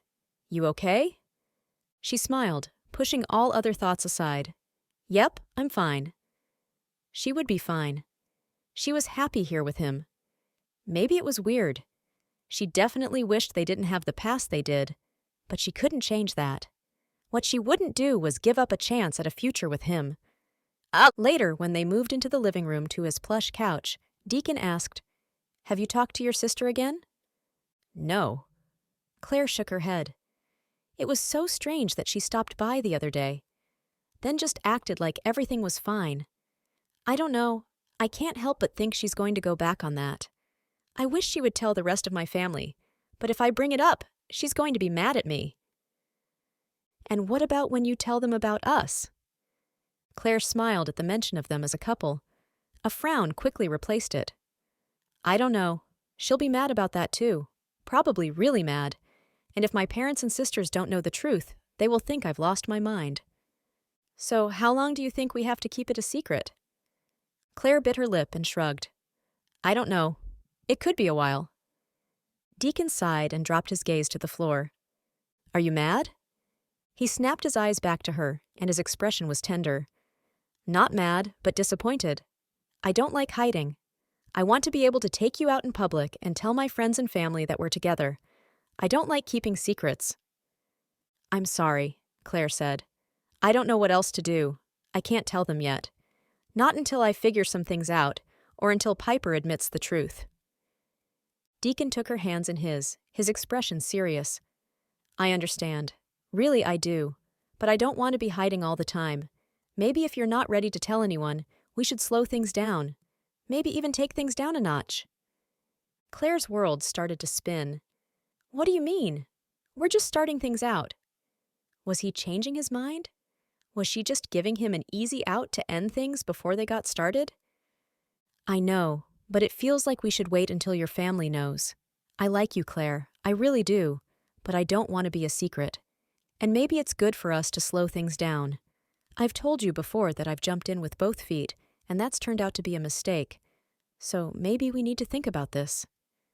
Tears welled up in Claire's eyes. "You think this is a mistake?" "What? No, I didn't mean that. I just mean we should take it back a notch. We spent all that time together at the resort, on the beach, away from real life. But this is reality, and there are other people who are affected by us being together. Until that's figured out, it might just be best to cool it off." Claire stood up, almost tripping over her own feet. "I should go." He reached for her hand, but she pulled back. "Don't leave upset. I didn't mean to hurt your feelings. I'm just trying to be logical." "Would you rather I just tell everyone now?" Just throw it out there when my family already doesn't like you and see what happens? What if my sister never speaks to me again? What if none of them ever speak to me again? I'm not asking for that, although I think it would be good to get it all out in the open. They've believed a lie about me for a long time. Why wait longer to finally tell them the truth? Because I don't want to upset my entire family. Claire's voice echoed off the ceiling, and she realized she was yelling. She balled her hands into fists at her side and took a deep breath. No, she wouldn't do this. She did her best to calm herself. Look, I'm not ready to tell them, and you're not ready to move forward if I don't tell them, so I guess you're right. There's not much else for us to say here. Deacon was standing now, too. He reached out for her, and she didn't resist. He pulled her into his arms, and she rested her head on his shoulder. It felt good. Too good. She wanted to stay there, say she was sorry, and they could tell the whole world. She wanted to tell them, but she was afraid of what would happen. She couldn't do that, not yet. I'm sorry, she whispered. I'm sorry too, he replied. I have to go. Claire picked up her keys and her phone and forced herself to look toward the door. She didn't let herself look back at him, but she knew he was standing in the living room unmoving. He said they should slow down, take it down a notch. But Claire only felt like they were moving in the wrong direction. And if they weren't moving forward, they weren't moving together at all. Chapter 17. Deacon thought he was doing the right thing. At least he had until saw the look in Claire's eyes. She was hurt, and he had done that. He was only trying to do what he thought was best. Too many times he had moved too quickly, and he had ruined relationships that way.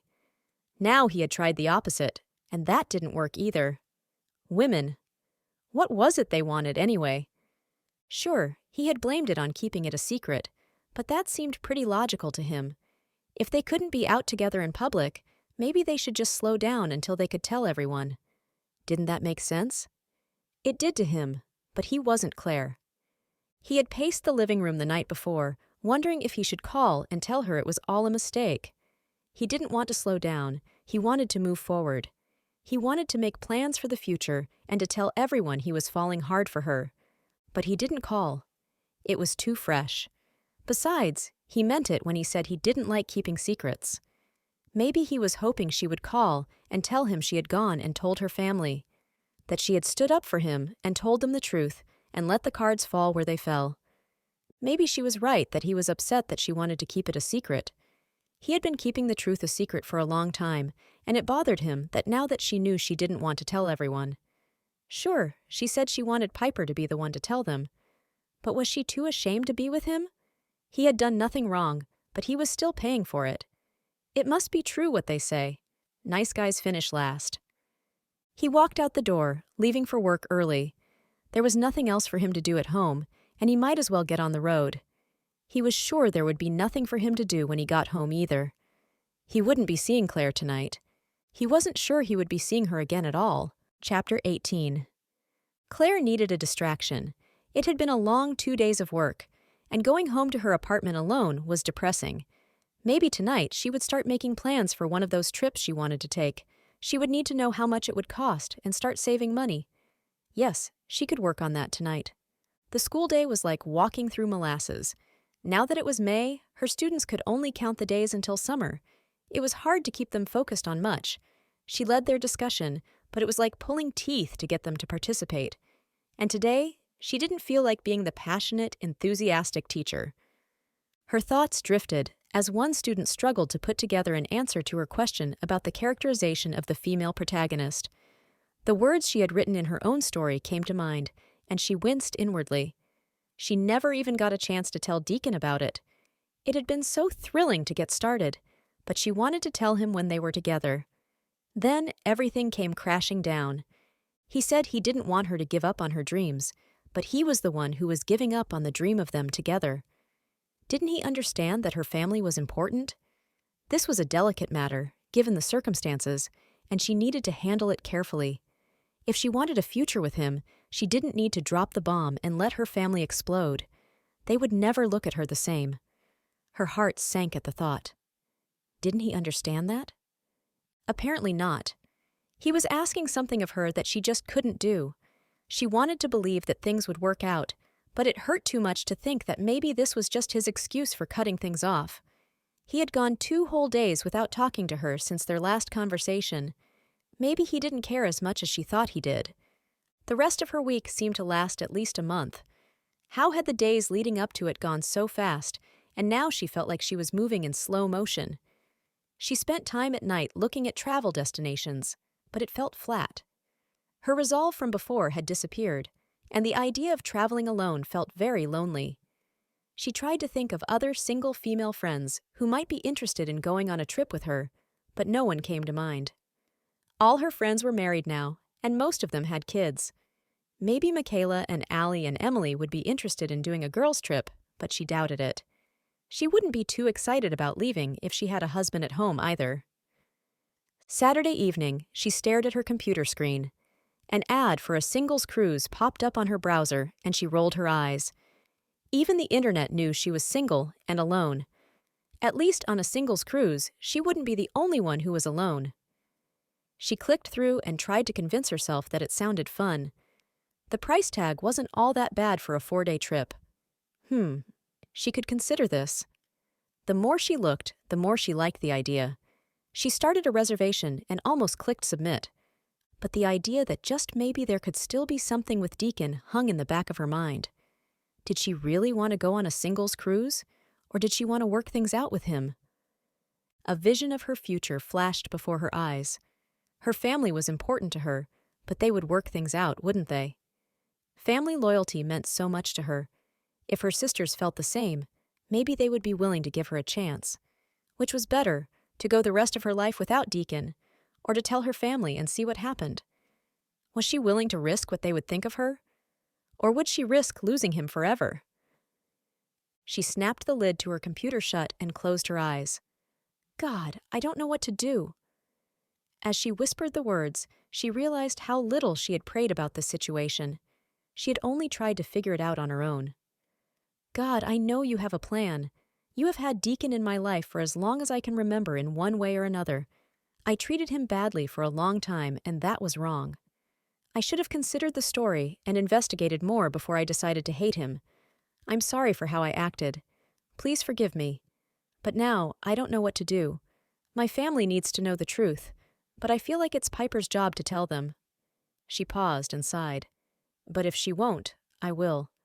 They need to know that Deacon is a nice guy, and that She stopped, considering the truth of the word in her mind. That I think I love him, and he might love me too. I pray that you will give us a chance to work things out.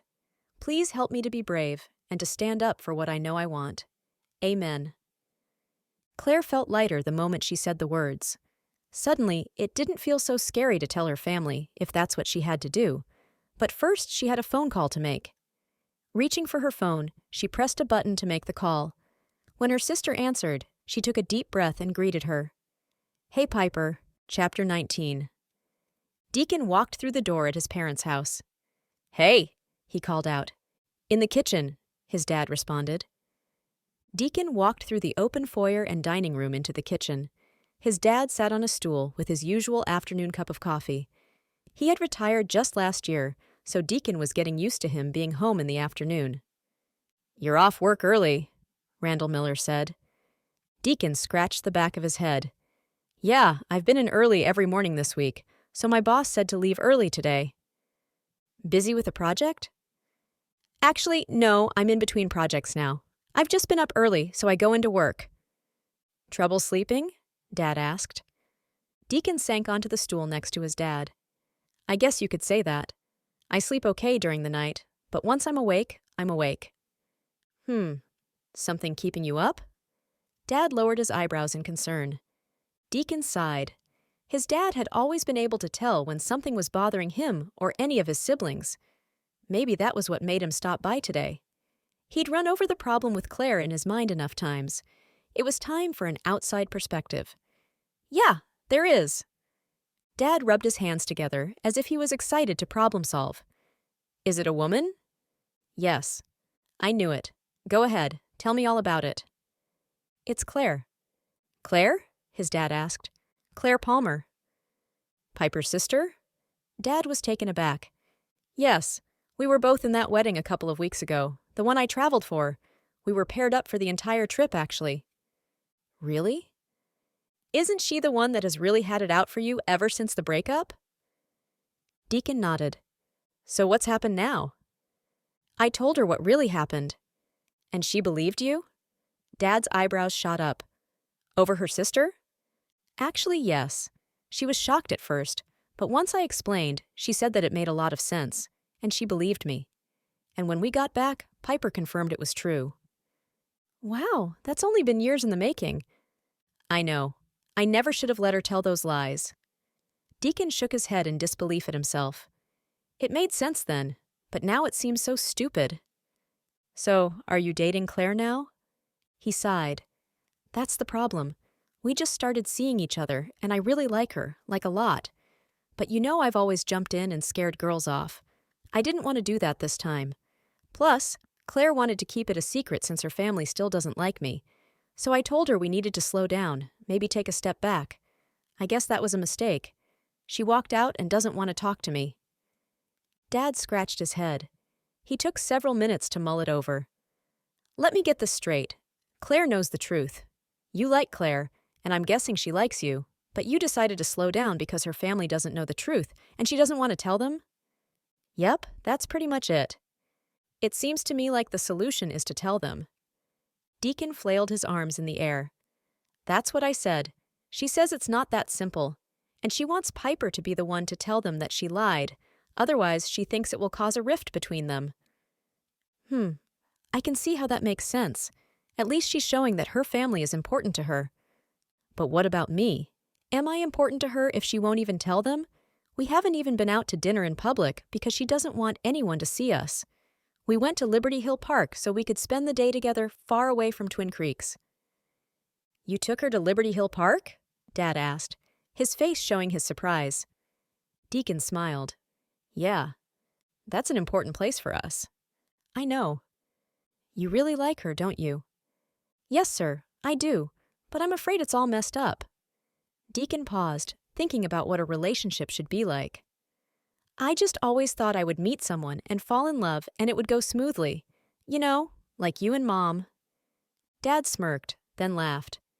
Smooth like me and Mom, huh? He laughed again. I'm sorry, son. We might have given you the wrong impression all these years. What? What do you mean? You two were high school sweethearts.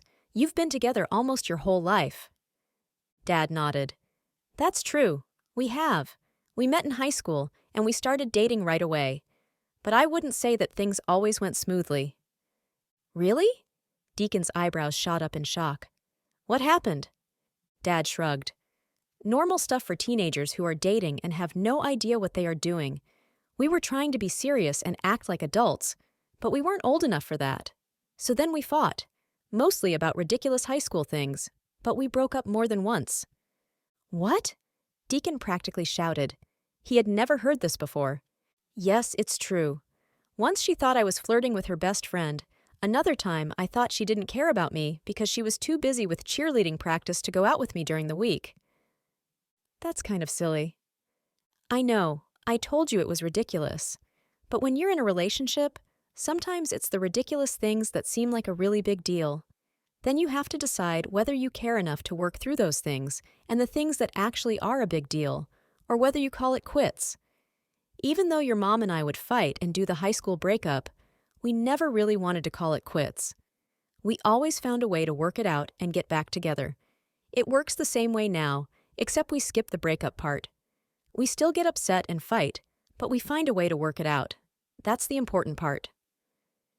Do you think I'm being ridiculous about this? It pained him to think he might be doing it all wrong. Which part? Deacon dropped his face in his hands.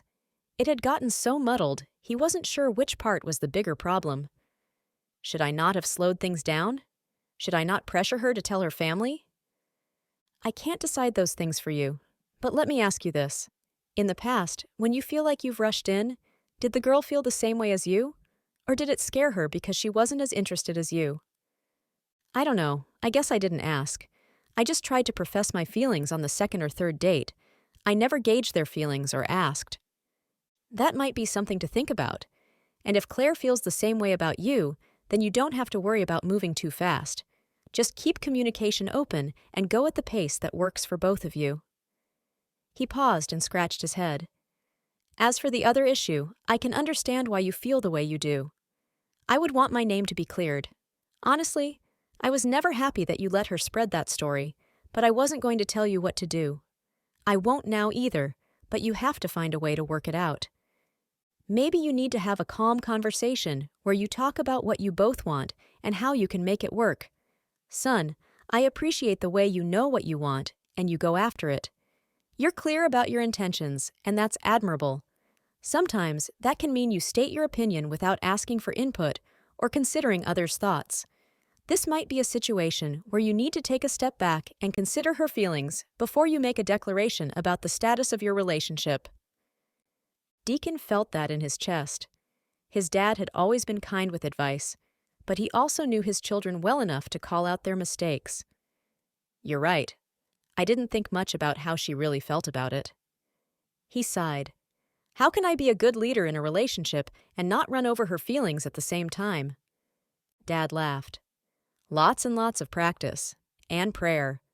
Prayer is the only thing that has gotten your mother and me where we are in marriage. We are both strong personalities, so we pray a lot and we ask forgiveness a lot. Maybe me more than her."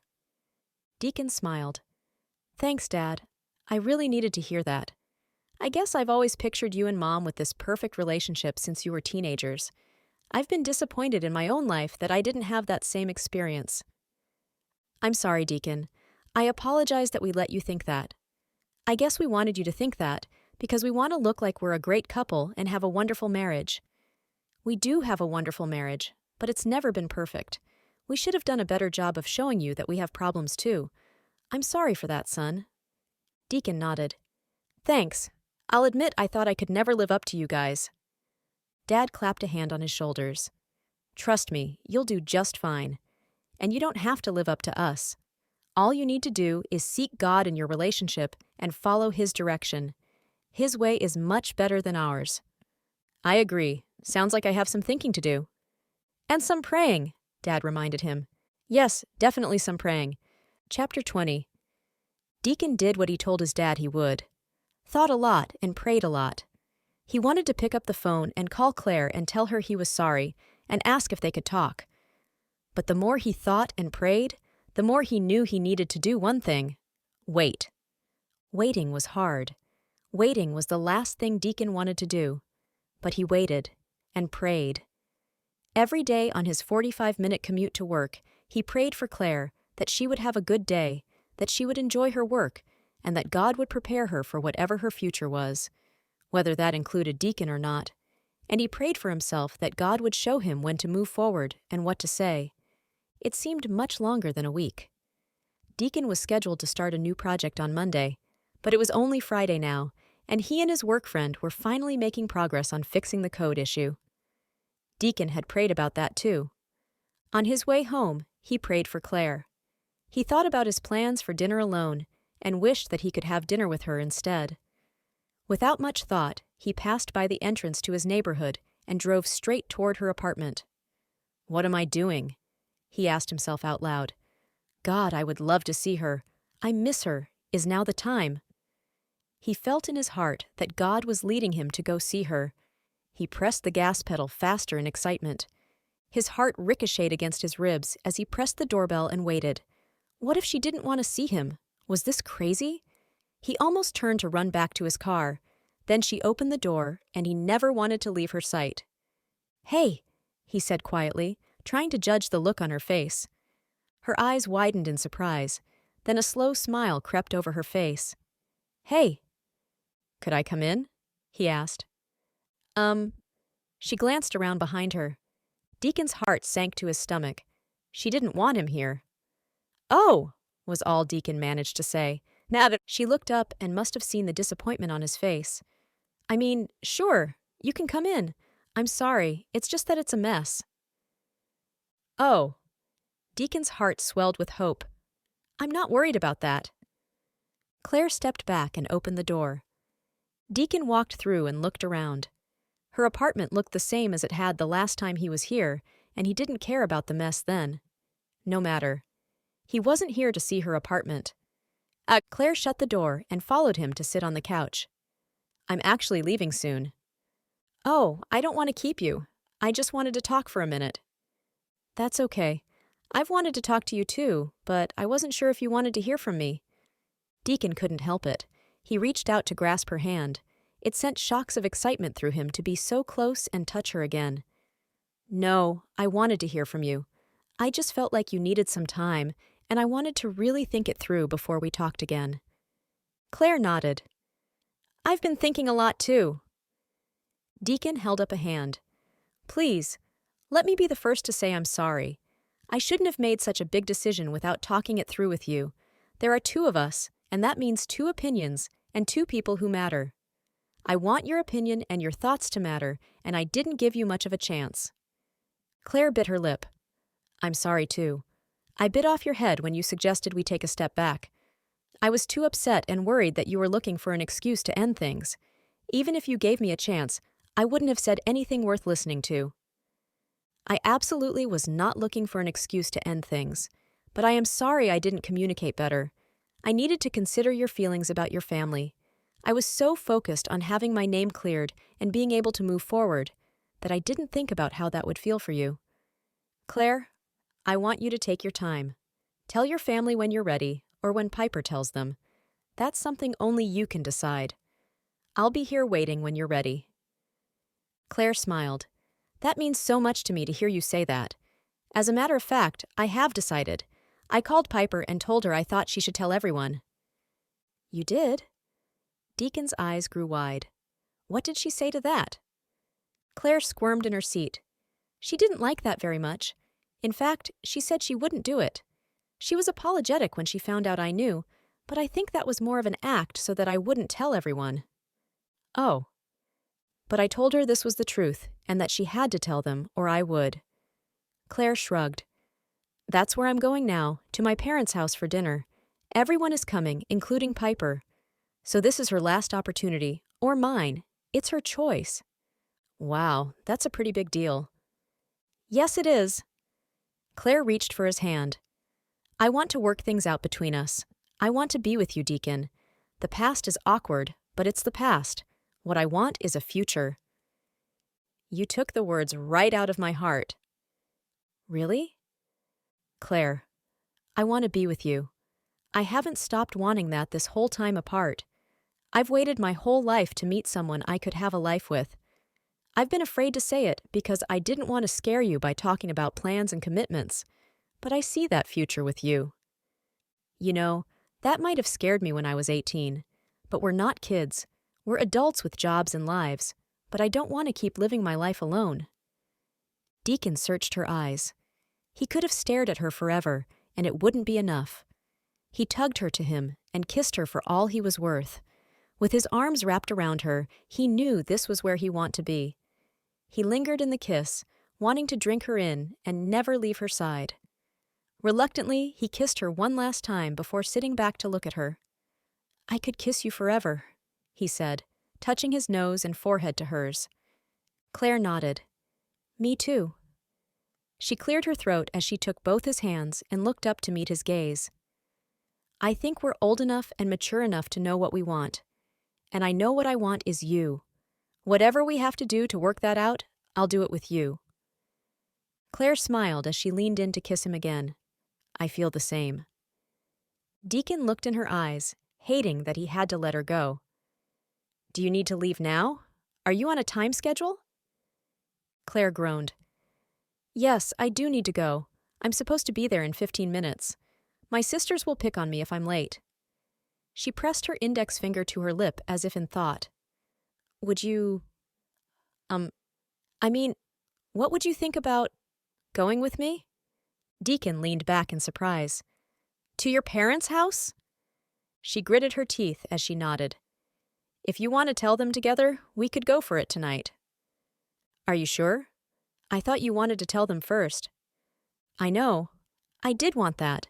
But now it seems like maybe we should just rip the Band-Aid off all at once. Just throw it out there and see what happens. I don't want to be afraid of it anymore. Deacon laced his fingers through hers. I'll go with you. but only if you're sure that's what you want." She nodded firmly. "I'm sure. I want you with me, always." "Me too, always." Chapter 21. Claire said she didn't want to be afraid anymore. That didn't mean she wasn't nervous as they walked up the steps to her parents' house. All her sisters were already there. She could see their cars in the driveway. She took a deep breath as she neared the door. Deacon squeezed her hand one last time and then let go. He followed her lead as she walked through the front door. Voices echoed from the living room, and Claire moved forward with purpose. The family was gathered in the room, sitting around the couches and chairs. The little kids played on the floor. "Hi, sweetie," Mom called out as Claire walked in. Everyone looked up and greeted her. She couldn't see Deacon behind her, but she knew the moment everyone saw him. The room fell silent, but only for a moment. "Why is Deacon here?" Piper asked through clenched teeth. Claire avoided eye contact with Piper and glanced at the other shocked faces around the room. Her dad looked almost angry, but he clenched his jaw as if he was trying to control himself. "Hi, everyone," Claire said, her voice quivering slightly. "I'm sure you all remember Deacon Miller." Some of her sisters nodded, but most everyone sat unmoving, awkwardly staring at the unexpected guest. "I'm sorry to burst in with this, but I wanted y'all to get to know him again." She paused to swallow the lump in her throat. "As my boyfriend." A collective gasp echoed through the room. Piper's face was red. "Is this why you've been pressuring me?" she demanded. "Claire, you can't be serious." Maggie crossed her arms, and her eyes flashed with anger. Haley moved to Piper's side and put an arm around her. "Piper is our sister," she said, emphasizing the last word. Claire bit her lip. Her stomach twisted in knots as her sisters reacted. She silently prayed they would understand when they heard the truth. Taking a deep breath, she continued, "Yes, she's my sister too, and I've spent a long time defending her and despising Deacon. But not anymore." Haley raised her hand and opened her mouth to speak, but Mom interrupted her. "Why don't we all sit down so we can discuss this calmly?" Mom said. Claire gave her a grateful look. "I think that's a great idea." She looped her hand through Deacon's arm, and they moved to the couch and took a seat. "I think we should start with Piper," Claire said. "Piper, don't you have something to say to everyone?" Piper didn't move from where she stood. Anger flashed in her eyes. "Why are you doing this, Claire? Is this some sort of revenge?" Claire tried to stay calm. "What are you talking about? Why would I want revenge?" Piper flailed her arms wildly in the air. "I don't know. Maybe because of something I did in our childhood. Or maybe because you had a crush on Deacon and you were mad that I dated him. I have no idea." "Piper, this doesn't have anything to do with revenge. I'm not mad at you. I just want you to tell the truth." "The truth about what?" Mom asked, concern in her eyes. Claire looked at Piper and raised her eyebrows. Piper rolled her eyes, and Claire thought she saw her stomp her foot. "Fine, I guess you win." "I'm not trying to win. I'm trying to do what's right." Claire tried to stay calm, but her tone rose a notch. "Will someone please tell us what's going on?" Dad asked. Piper has something to say about what happened between her and Deacon." "We all know what happened," Maggie blurted out. "This is ridiculous. Claire, how can you show up here with the guy who broke Piper's heart?" Claire tilted her head and pointed at Piper. Piper sighed. Everyone stared and waited in the uncomfortable silence. "I only told you part of the story. It was my fault that Deacon and I broke up." "What?" Haley practically yelled. "You told us he stormed in and broke up with you for no reason." Piper wrung her hands together. "That wasn't exactly true. We were at a party, that part was true. But Deacon found me, with someone else at the party." Mom gasped as her hand flew to her mouth. "Piper Marie!" "It was just a kiss, but I shouldn't have done it, and I knew what I was doing. But Deacon saw and he stormed out of the house. I followed him to the car, and he told me we were through." Piper stared at the floor as she finished. "I regretted it, but Deacon didn't do anything wrong. I was the one who was wrong." No one moved. No one spoke. Claire thought she would feel relieved, but she didn't. It was painful to watch her sister go through that. She glanced at Deacon beside her and saw the discomfort written on his face. He didn't want to hurt Piper either, she knew that. He didn't gloat or shame her, and Claire understood why he'd never outed her before. She squeezed his hand, grateful that he was here, no matter how awkward it was. After a long silence, Claire stood. She went to Piper and wrapped her arms around her. "I'm sorry, Piper." Tears filled Piper's eyes. "You're sorry?" "I am." Claire nodded. "I'm sorry that was difficult, and I'm sorry you felt like you had to make up a story for us. We would have loved you, even if we knew what you did.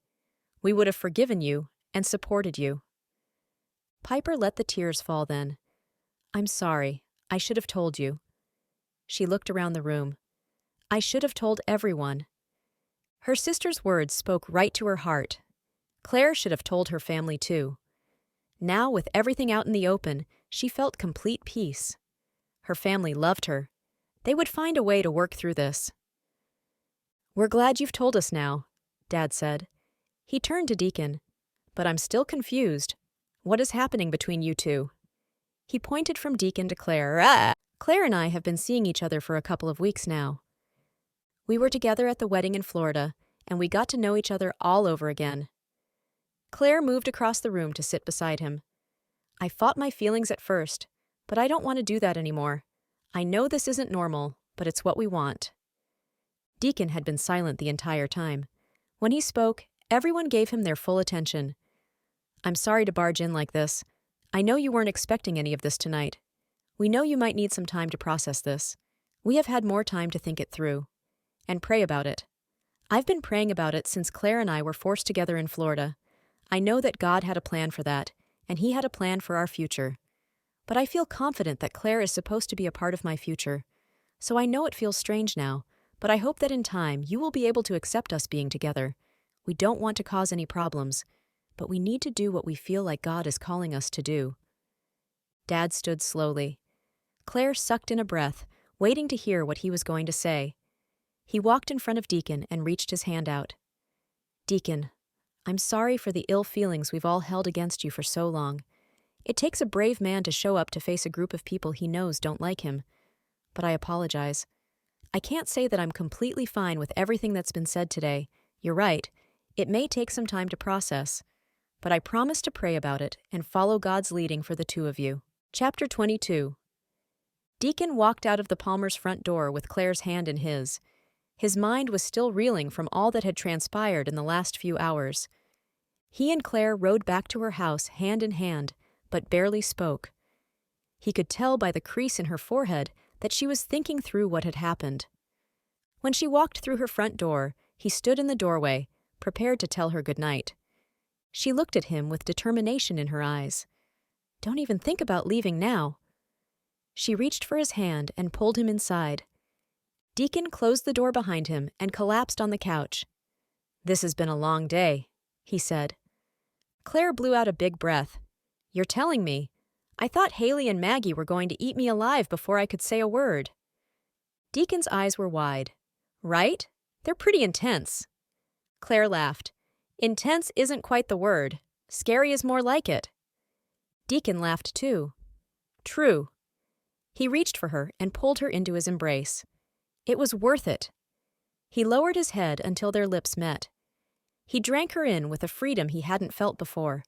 Something about knowing their secret was out, and they could be together made it more real. He held her tight in his arms, and she clung to his chest. Her lips moved with his, and he knew she felt the same way. He kissed her until they were breathless, and sighed as he pulled back to look her in the face. After one more quick kiss, he tucked her in his arms and rested his chin on top of her head. Claire started to giggle. It was quiet at first, then it built and kept building. "What?" Deacon asked, laughing along with her, even though he didn't know why. "I was just thinking about your face when you realized it was me you bumped into in the elevator. You went from Mr. Nice Guy to the Grinch in 2 seconds." Deacon made a grumpy face just for laughs. "I do have an angry face." "I know, I've seen it." She bit her lip. "But all of that was my fault. I was the one carrying a grudge and being awful to you for so long. It will make a great story. You know, One we can tell years and years from now. Years from now? Claire tilted her head and raised her eyebrows. Deacon cleared his throat. Sure, that's what I would like, but we don't have to talk about that if you're not ready for it. Go on, she nodded to encourage him. Deacon took a deep breath. He wanted to tell her everything. Claire, I don't want to casually date. I want to make plans. I want a wife and a family and a home we can share together. We don't have to rush, and I want your input every step of the way. But I want to know we're headed the same direction together, whenever you're ready. Claire leaned forward and pressed her lips to his. I've been ready my whole life. I've just been waiting for you to come along. Epilogue. Haley smiled as she looked around the room at her family. The whole family. She would never be able to describe the shock she had felt the night that Claire walked through the door at her parents' house with Deacon. Loyalty was a staple of the Palmer family. All the girls knew that. Mom and Dad had taught them to stand up for their sisters, always, no matter what. So when Piper told them Deacon broke up with her, they vowed to dislike him forever.